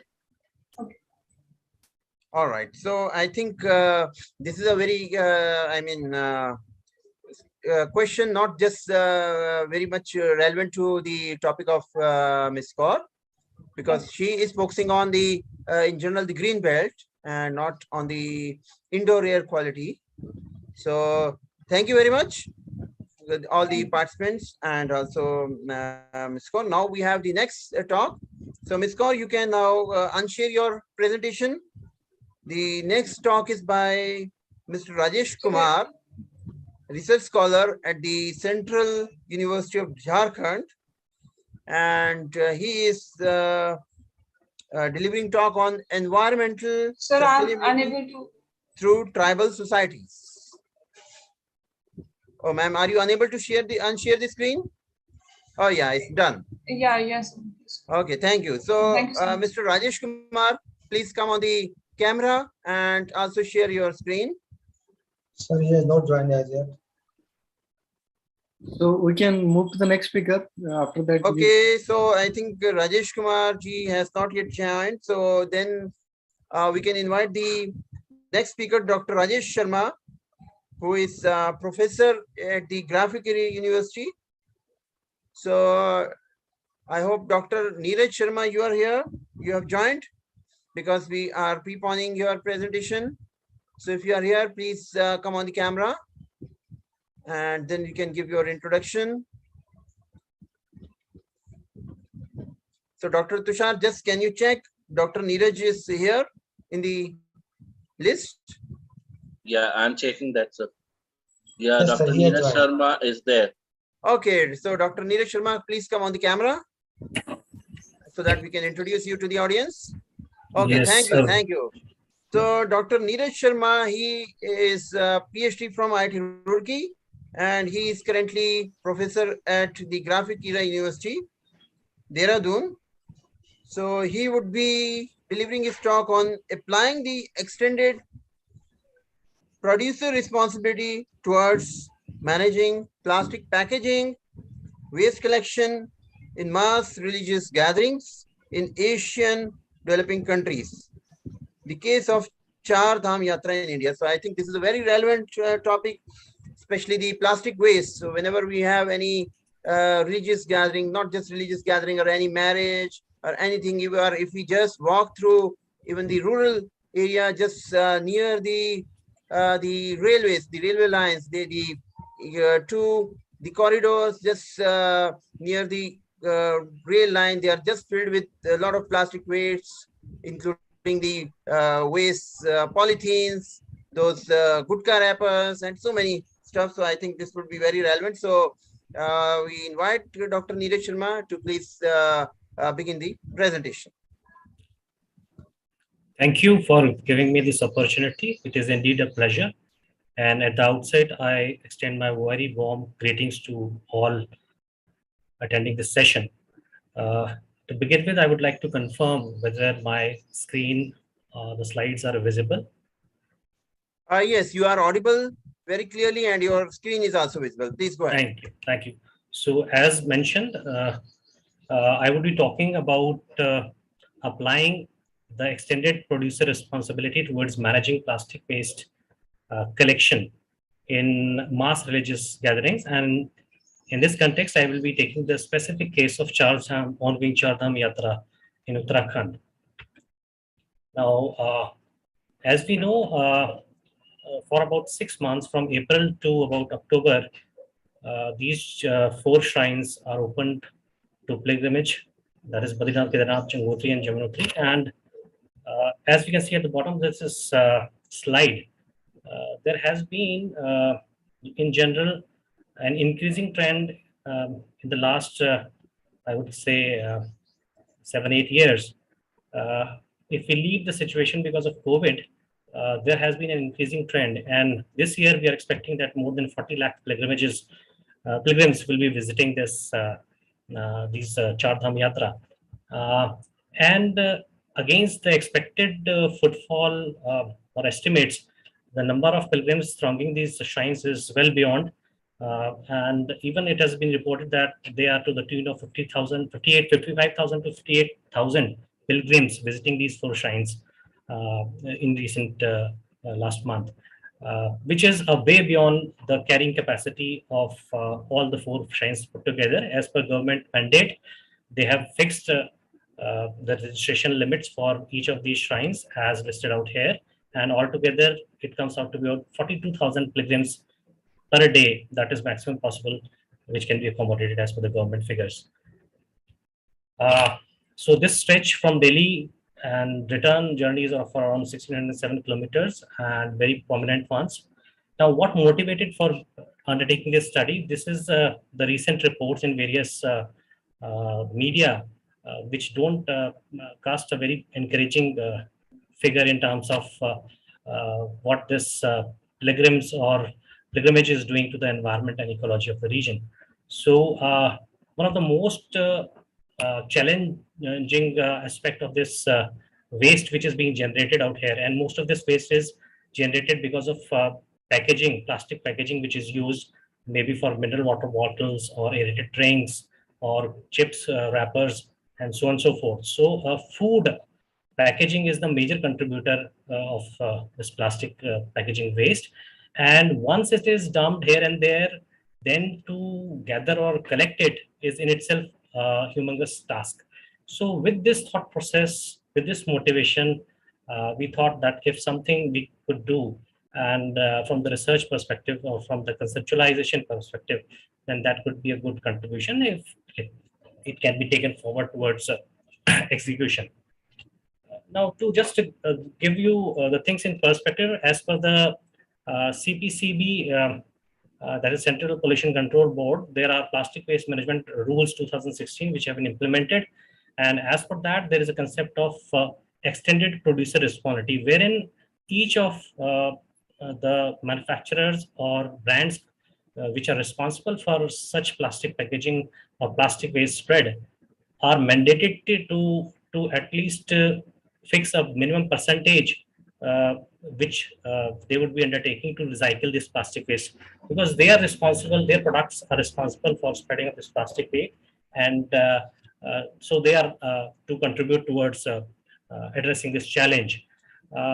In terms of Uttarakhand, the 2019-20 figures are available as per the last CBSE CPB Central Pollution Control Board report, and it states that there are just 25 recyclers, proper recyclers in Uttarakhand state, and whereas 33 plastic manufacturing or recycling units exist, along with 2 compositable plastic units and 28 multi-layer plastic or 50 unregistered plastic. So there have been tremendous instances of violations being reported to the board, and despite instructions being issued towards curbing of this plastic waste menace by the district magistrates of these districts, it has not yielded very healthy result. And it also report also pointed out that out of the 7,791 gram panchayats, none were able to furnish the annual report as to how much plastic pollution is being generated in their region. So this states that uh, the populace, the local, at a regional local level, the populace is not well equipped even to monitor the plastic, leave apart addressing the challenge of plastic waste. And it is, as it is said, that monitoring, for monitoring, the first step that is required is, or for controlling anything, the first step required is first to measure it. So they are not able to even report. So inadequate infrastructure and lack of awareness, proper skill set are some of the major challenges which hamper this problem. So we did conduct some literature review by searching the Scopus database for first Char Dham, and then along with plastic waste, these keywords were used. And it is surprising that only 8 research articles could be found on the entire Scopus database, which had the word Char Dham. So very few studies, and all these 8 studies are majorly related to road conditions or the accidents caused by road conditions and so on and so forth. But none of them talks about this menace of plastic. Out of these 8, majority, around 50% of the research has been done by Indians, and rest are coming from other countries as well. But I presume they would be more or less Indians or maybe having NRI status who have conducted this 8 researches, but none of them is addressing the plastic menace problem. And most of them, these papers are articles published in Scopus database. We again tried to search for keywords, including the keywords such as extended producer responsibility and plastic waste, and we could trace 88 total articles in the Scopus database. And incidentally, none of these articles is covering the Char Dham Yatra or the plastic waste problem in mass religious gathering. All of them are talking about plastic waste, but from different perspective and different regions. As we can see, only 6 papers out of these 88 are coming from India, and rest are from other, with maximum contribution being done by United States. And close to 57% are the research articles which have been published. Now, based on the research, it was clear that plastic waste and EPR have gained attention of researchers in recent times, but a wholehearted there's still a long way to go to address from the research perspective this domain, because very few articles, only 8 articles on Char Dham could be found. Now, if we consider the recent reports of CPCB and CSE, then it states that the annual plastic waste generation in India is about close to 34 tons, out of which 66% is non-recyclable waste. Now, we could get data for different states as to how much waste they are generating on a per day basis. Based on that, we identified 3 parameters, which is first is the best state. So Tripura was generating the least amount of waste per capita per day, that is to the extent of less than 1.1 gram per day. The Indian average stood at 7.6 grams per day of plastic waste generated per capita. And Goa is performing the least. Probably it's a popular tourist destination, and around 49 grams per day per capita waste is being generated. So we considered this as, you can say, the worst case scenario, average case scenario, and the optimistic scenario, and utilize the concept of the probability distribution function related to beta distribution, and try to estimate as to how much waste generation can be expected from this Char Dham Yatra. So considering the report figures and drawing inferences from it, doing some calculations, we could arrive that the estimated waste to the extent of 111 tons is expected if we approach this problem from the probability aspect. And this is just the plastic waste which is expected from this Char Dham Yatra. And if the situation is not very optimistic, so the figure is way beyond. It is to the tune of 639 tons of only plastic waste. And we can see that the reports in recent days have been saying that the solid waste total generated at Char Dham has increased from 5,000 tons per day to 5 tons per day to 10 tons per day. So it has just doubled in recent days. Now, this brings us to as to how we have the guidelines of EPR in place, but how under the EPR regime we can have some model or some framework for addressing this plastic waste menace. So if we take a look at a typical supply chain, so from the manufacturer producer location, the transportation is done, and then it comes to a distributor. Therein, from the distributor, the retailers, the shop owners, it is this material is supplied, and from there, the customers or the end consumers, or in our case, the tourists or pilgrims, they would purchase these mineral water bottles or irritated drink bottles or chips kurkure packages. Now we try to combine that how we can have the EPR and the EPR, how we can involve the different stakeholders, that is the producers, the distributors in particular, the retailers, and then the end consumer. So we try to address the problem from the entire supply chain or value chain perspective also.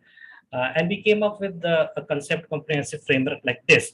What is proposed is that if these manufacturers like PepsiCo, Coke, Parle, Agro, Bisleri, which are responsible for generation of maximum amount of this packaging waste, if they commit 20% of the retail price of each product for supporting, maybe reducing, recycling, or as we call the 3 R's of waste minimization. So towards that cost and the EPR, if they allocate, so suppose we have a 1 liter mineral water from Bisleri, which is costing around 20 rupees today. So 20% of that comes out to be 4 rupees. So 4 rupees they're expected to contribute towards collection of this plastic waste. And out of this 4 rupees, what we are saying is 10% should be an incentive going to the end consumer. Like if I purchase a plastic water bottle, a mineral water bottle, for example, so I get the first bottle for 20 rupees. Now, the next time when I purchase the bottle, I'm conveyed by the same retailer that you can deposit this empty water bottle after consuming the water in it. And when you will deposit it, then you will get a 10% discount, that is 2 rupees discount on the next purchase. So when he goes to the next retailer, he deposits, the customer or the pilgrim deposits the empty water bottle, and he gets the next water bottle for 20 minus 2, that is 18 rupees. So in a way that incentivizes or promotes the tourist or the pilgrim to go in for proper disposal of plastic waste rather than throwing it here and there. And on a hilly terrain, if that plastic waste gets spread across, so it is very difficult to control.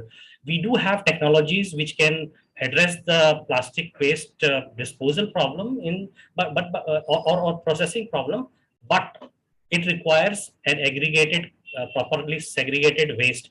And rather than technology, it is the management that we have to control on priority basis the spread of this plastic waste in the hilly terrain.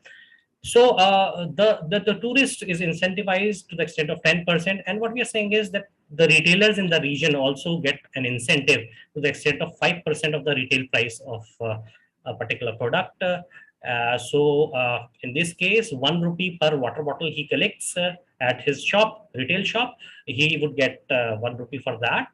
So he's also promoted, and he is expected to have a dustbin in place or a gathering collection mechanism in place.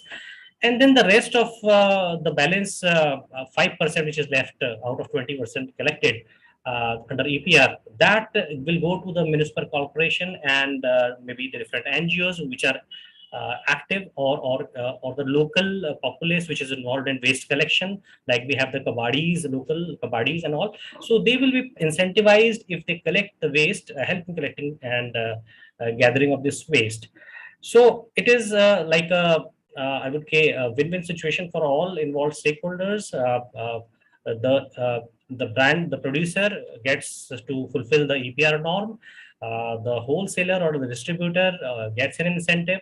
The end consumer also gets an incentive, and the local populace also is able to get some gainful employment through that. We, apart from that, we are also recommending that along the entire National Highway 94, that is the all-weather Chardham road. We have some motivating slogans which can be displayed across the road, so that the tourists get aware also and are prompted that they do not throw the waste after consuming the edibles here and there. Rather, they dispose it properly. So these are some of the slogans. They are given in Hindi because we believe that most of the tourists might be knowing Hindi. So we have the board like alongside the road, or these across the road display, you can say, boards. So here we can have these kind of slogans in place, so that it prompts or promotes or motivates the people, the tourists, that they have to behave responsibly. So these are some of the slogans which which were framed by us in order to address this. So you can go through it. They are self-explanatory. So something like Swachh Dhara Man Nirbal Kare Yatra Sumangal, or Jai Badri Kedarnath Chodenge Plastic Kachra Aapke Dwar, something like that. These kind of slogans can be there, so that basic purpose is to sensitize the tourists visiting the region. Then we can also have some Sevadan centers in place at the tourist destinations, whereas in terms of Sikhism, we do have the concept of Sevadan, wherein when you visit a Gurudwara, you are performing some seva. So similarly, maybe if we have some eco bricks preparation Sevadan centers, wherein we motivate some people who have who want to contribute or do some seva, they help in preparation of these eco bricks, because they will again act as a fruitful disposal of this plastic waste. The plastic waste carries less weight, but volume is tremendous. So if we can compress that waste in small eco bricks, it helps a lot. So maybe at those centers, some of the people might be motivated and they can come. Some local people, local kabadis, or those who are not in any gainful employment, we can have them prepare this eco brick and submit, deposit at these centers, and in turn of that deposition, they get some minimal amount. Like I can give you an example of Eco Group Society, of which also I am a part. We are helping the local people in terms of, like, if they furnish a good quality eco brick to us. So for a 1 liter bottle, 6 rupees we are paying. For a 2 liter bottle, 10 to 12 rupees per bottle is being paid to them. And then these eco bricks are being used for construction purposes, such as it can be used for some you can say a shop, even in houses. This was one construction done by us at Governor House, Uttarakhand, wherein you can say a tree guard plus bench was prepared using these eco bricks, you can see. And this is another eco bench which was prepared using eco bricks. So basically, contribution in arresting this waste disposable by compressing it in empty plastic water bottles, which are available or which have been collected by the retailers and the wholesalers. Next is taking motivation from the 2013 Allahabad Mahakumbh, wherein Lifebuoy tried an interesting experiment in which they heat stamped the chapatis being served in langars. So what they did was, there was a heat stamp, and whenever chapati was prepared, before serving it to the pilgrims, they used to heat stamp this chapati, and it would leave a message which said, "Lifebuoy se haath dhue kya." So basically a hygiene message was spread across, and it was spread across very effectively. They had a wash basin, and alongside the Lifebuoy soap also kept there. So before eating, a person would be prompted to wash hands.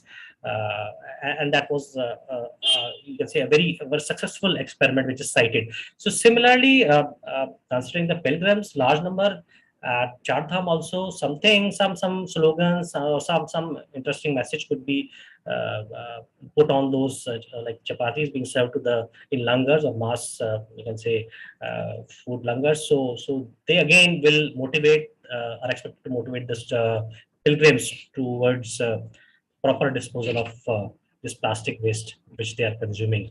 So this was a basic framework concept which we tried to evolve in order to arrest the problem of plastic waste packaging being spread across the ecologically sensitive terrain in Char Dham. And I recently recall Dr. Rajendra Singh, who's known as the Waterman of India, visited us, and he wonderfully explained the full form of Bhagwan. So I think he must have also got it. So it said that the Panch Mahabhuts, we have to have a balance between them, and that will indicate a proper concept of, you can say, sustainability or balance, the triple bottom line approach, as we call it in modern context. Then there is another interesting thing that says that the ahar, the food which we eat, and then the thoughts which we get. So ahar, vichar, and our vivhar, or the behavior, are closely linked. And all of this plastic waste is majorly, I see in Char Dham Yatra, food waste. So it again has a linkage to food. So people have to give a thought, and if they behave, if their food is or habits are good, if their thoughts are good, and then their behavior or actions are good, then that will lead to, that is expected to lead to better, you can say, sustainability in the region, and also contribute towards the effective disposal of this plastic packaging waste. So this will be all from my side for the time being. I have literature review 88 papers and all, but I'm not showing them from the perspective that we are having time constraint. In case somebody has any question or wants to put in across some sort of input suggestions, please welcome to do so. And that will be all from my side. Thank you very much. So that was a very wonderful talk by Dr. Neeraj Sharma. And I'm sure the audience must be having a couple of questions. So the audience can type the questions and we'll take them up with the speaker. So the chat box is open. You can just type your question and we read it out along with your name. So Dr. Tushar, is there any question till now? No questions. No questions till now. Let's. No questions. All right. So otherwise, if you have any question later on, you can always be in touch with Dr. Neeraj Sharma. And I will also request the participants to fill in the survey form, which has been already circulated. Again, I am circulating. Please spend 2 minutes to fill up this form, all of you.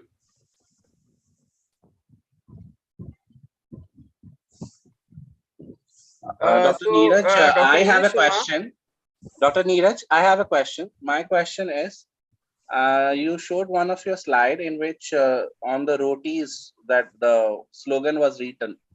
So is it, I mean, the ink, are you sure the ink won't harm the person who is— There is no ink. There is no ink in this. It is just the heated stamp. Heat heated stamp. Okay. So roti ko hum sekte hain. So basically this heat is seking these rotis from this region, so that we get this message. No waste, no chemical, nothing. That's no ink. So if there are no further questions, then I will wind up the sessions. Thank you for giving this opportunity. And interestingly, today is 4th of June. So कहते हैं कि 4 जून में 4 धाम के बारे में हमने 4 शब्द कहे. And I am very thankful for the audience to have been a patient listener. And with this, I conclude my session for today. And wish you a nice day ahead, and all the best wishes for the participants for tomorrow also. Thank you. Okay, thank you, Dr. Neeraj. So now we have finished all the presentations for this session. So to summarize, we had the first talk by Ms. Karja, that is on the interfaith and environmental sustainability, and she gave new ideas, especially like the anti-ecocide international law. She's working for that, and that was a new concept which the Indian audience got. Then the second talk by Dr. Severin Hornen, that dealt with the dialects of ecology and economy for transformational aspects of the society. So he also made very good points, such as sustainable capitalism, dichotomy of corporate social responsibility and save planet from profit-oriented destruction.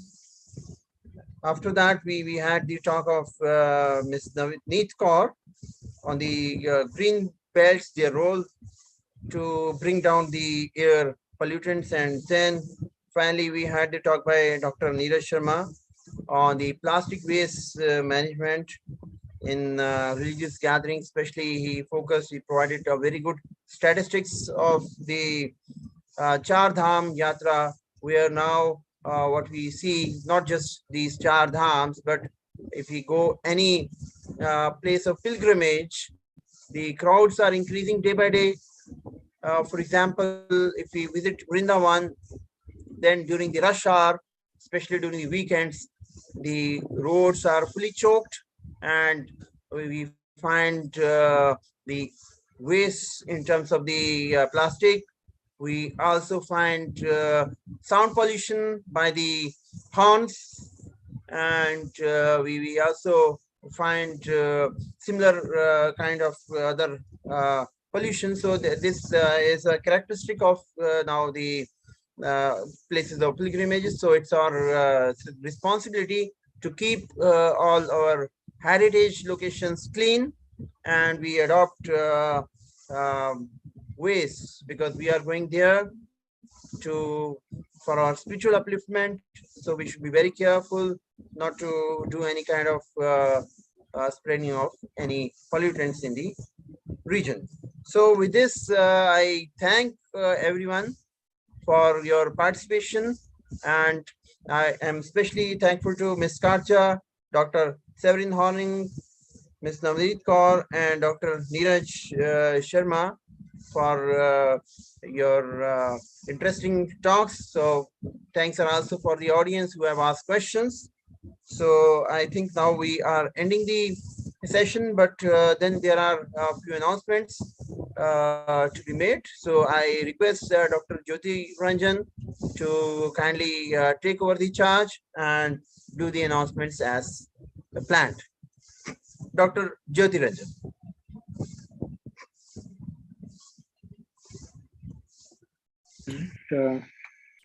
I'm sharing my screen.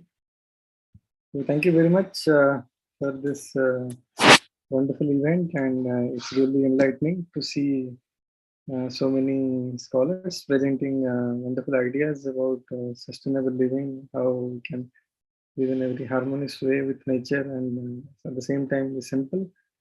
This is the needed thing in this current age of crisis. So as all of you must have gone through our activities from our website, and many of you are already associated with us for quite some time. But nevertheless, just for completeness, I would like to introduce a few of our activities that we do at Institute for Science and Spirituality. So, yeah, share my screen. So the main endeavors that Institute for Science and Spirituality actually does is can be categorized in 3 areas. We do core research activities, researches on topics like matter, mind, and consciousness, on topics like science, philosophy, and religion. For example, you must have seen in the chat box a survey being circulated, and that survey is for studying the mindset of Indian scientists, particularly how actually their religious background, what kind of role it plays. So similarly, we do many such kind of discussions on science, philosophy, and religion, and other topics like origin and evolution, so life, Vedic cosmology, and many others also. So these are our core research programs that we do at ISS and along with our members. And the other part is outreach activities like this conference we did in June. Around this time, we do for environment, and in December we do under the banner of Jigyasa, that is more on Vedic philosophy and more rigorous scientific discussion. So that's in December. So stay tuned for the upcoming December conference titled Jigyasa 3. So we also do online weekly seminars, and many of you have attended that. So for quite some time, it is little bit irregularity in that, but we will again resume for this conference. And we are also launching certain academic courses where science and spirituality could be integrated and could be understood in a very secular way, in a religious neutral fashion.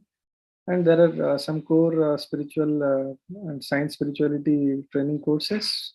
And those of you who are interested to know more about such courses, I'll just mention about that shortly. So, and also we publish popular articles, books. So these are three major categories where our activities could be classified. So, so some statistics for last 2 years after pandemic, during the pandemic, we organized 4 international conferences. We organized more than 100 weekly seminars, conducted 2 batches of ASPS course. ASPS is the core science spirituality course that I would recommend that all of you should join this course, very enlightening, art and science of practical spirituality. And we touched thousands of students and professors through our activities, through our research programs, through our conferences, online seminars. MOUs with universities are underway, where under the banner of Indian Knowledge System, we are launching some courses, religious neutral courses, where people can appreciate the link between science and spirituality. Otherwise, the society is becoming godless and we are forgetting our ancient age-old knowledge. So this could be a wonderful opportunity. So, and of course, if any of you are from any university or institute would like to help us, reach out to your students under the banner of Indian Knowledge System under different kinds of courses. So do let us know. And these are some of the conferences we did last 2 years. This was Jigyasa 2020. This is 21. And you can see many eminent people attended that. And these are the 2 3 years conference, last time and this time. And of course, our YouTube channel, you can see hundreds of excellent videos on science and spirituality. I would recommend that you please visit those videos and can find something of your interest. And there are, over the period of time, many people have asked us how to get connected with us formally. So recently we have started on request of different people, ISS, formal ISS membership programs. So there are 4 categories, 5 categories rather. So ISS regular members, those who are at least some bachelor's degree in any discipline or at least 1 year of association with us, so they can be ISS member. Student members, for them there are discounts and with one-time registration up to 50 and annual fee up to 50, they can register for us with us. There are associate members who do not fit into any of these 2 categories. Still, they have interest in science and spirituality. Then they're welcome, so they can be part of us. ISS Patron members, of course, any initiative requires funding, and we are just running on voluntary basis. So your love is important in terms of your support to us. So if somebody wishes to encourage us and encourage our activities, spread this knowledge of science and spirituality, Indian knowledge system to a wider audience, international audience. So you can be a patron member of us. These are some of the charges that we are giving. So you can see the lifetime charges are quite less compared to the annual ones when compared. So that way you can take advantage of lifetime memberships. And ISS honorary fellows are distinguished people to be chosen by ISS. And you can visit this link. I would request some of our colleagues to paste this link on our chat box. So you can visit this to enroll yourself as an ISS member. And there are other courses, particularly the one I want to mention is Art and Science of Practical Spirituality. The 3rd batch would begin this June, 26th of June, Sunday.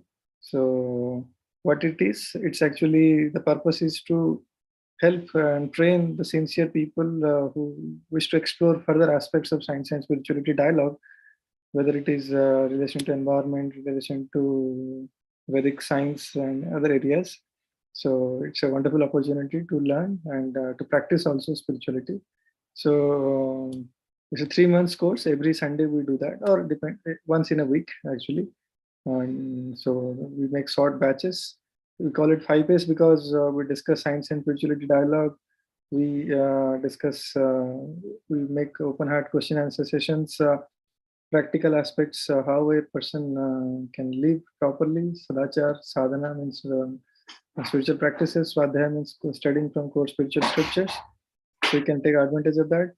Again, I would request one of our colleagues to paste this link in the chat box. You can visit this issdelhi.org/ASPS to enroll yourself. It's free course. You don't have to pay anything. Even may not have to be member of ISS formally. You can attend this course, issdelhi.org/ASPS. It's starting from 26th of June. So I request all those who are interested to enroll in this. So thank you very much. If any of you have any questions regarding ISS, its activities, or how you want to get involved with us in promoting Indian knowledge system to a wider audience, to let us know. We'll be happy to answer.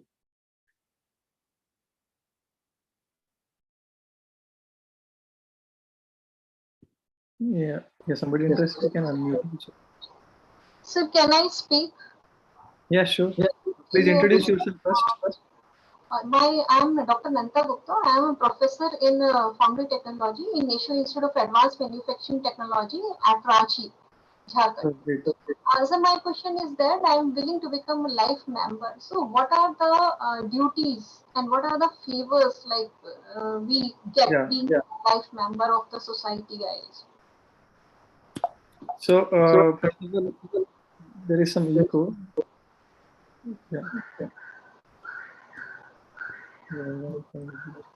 Yeah. So first of all, the life membership that you're offering is it is like your support to promote Indian knowledge system, and in return, of course, what we can expect is like many of our those who have obtained this membership, they are not paying for our paid courses and other things, other conferences. So it's free for them, and also we can be formally involved in our research activities, different kind of surveys. We will be happily collaborating with you, and you'll get to work with us in a more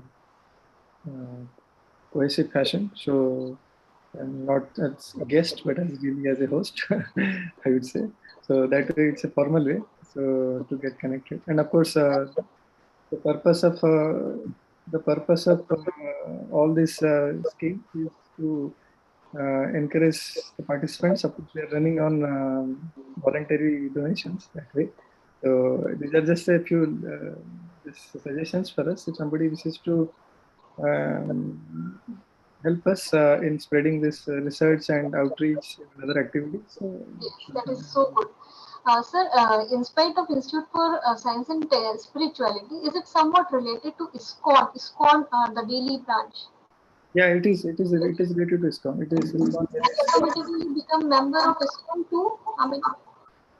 Yeah, the membership of ISKCON is different from the membership of this, because they are the memberships of a different kind. I mean, there you get different kinds of favors and of course get opportunity to involve the temple directly. Here we have Institute for Science and Spirituality is a forum for dealing with science.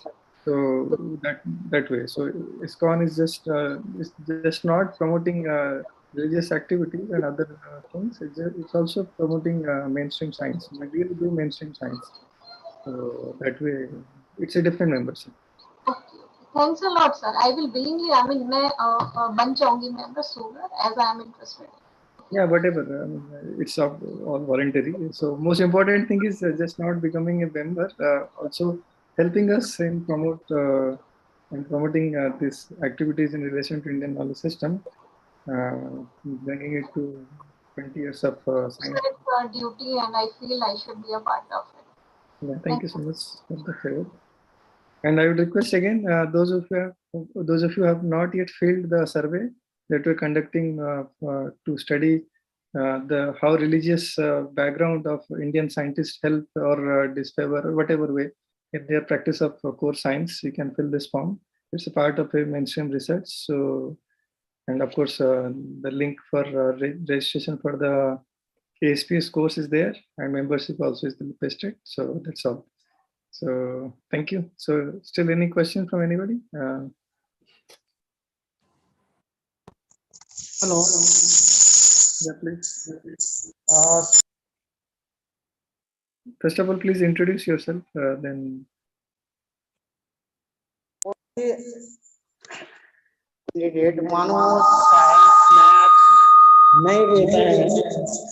Others पे पढ़ा लिखा हो तो वो इसमें admission नहीं ले पाएगा। सॉरी, मानो फिजिक्स, मैथ्स या साइकोलॉजी नहीं है, कोई कॉमर्स ग्रेजुएट है। Yeah, he can do that because we discuss the topics on science and spirituality. So the point is, somebody has inclination on studying philosophy. So he can focus quite some aspects on science. So he may find little irrelevant. So it's up to, but just to have some screening we have kept. If somebody has inclination in philosophy, sir, they are also human. They also want to know about Hindu dharma, Hindu religion. So you see, and Hindu dharma and Hindu religions are not called. You want only psychology, maths, knowledge is required. I think, sorry to interrupt you. You should know the purpose of the ISS. And if you get involved with the activities, then ISKCON temple is there. That is the main forum for you to interact. So that is the main forum. You can get involved with the temple.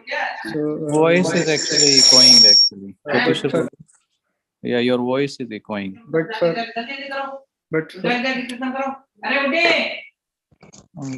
can somebody mute? But for ISS, this is a separate wing to discuss on philosophy and science. So that's why the purpose. Otherwise, there is nothing distinction in humanity. Somebody is better or worse. We have a very clear focus, so that's why we made the distinction. If you want to get involved in other activities, I mean regular activities, then you can visit any of our ISKCON centers. That's there.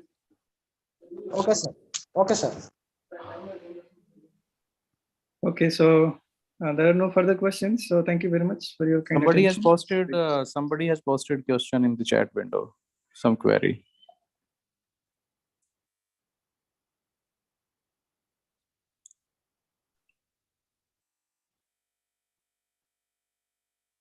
Same. So, Jyotishwar Prabhu, are you there?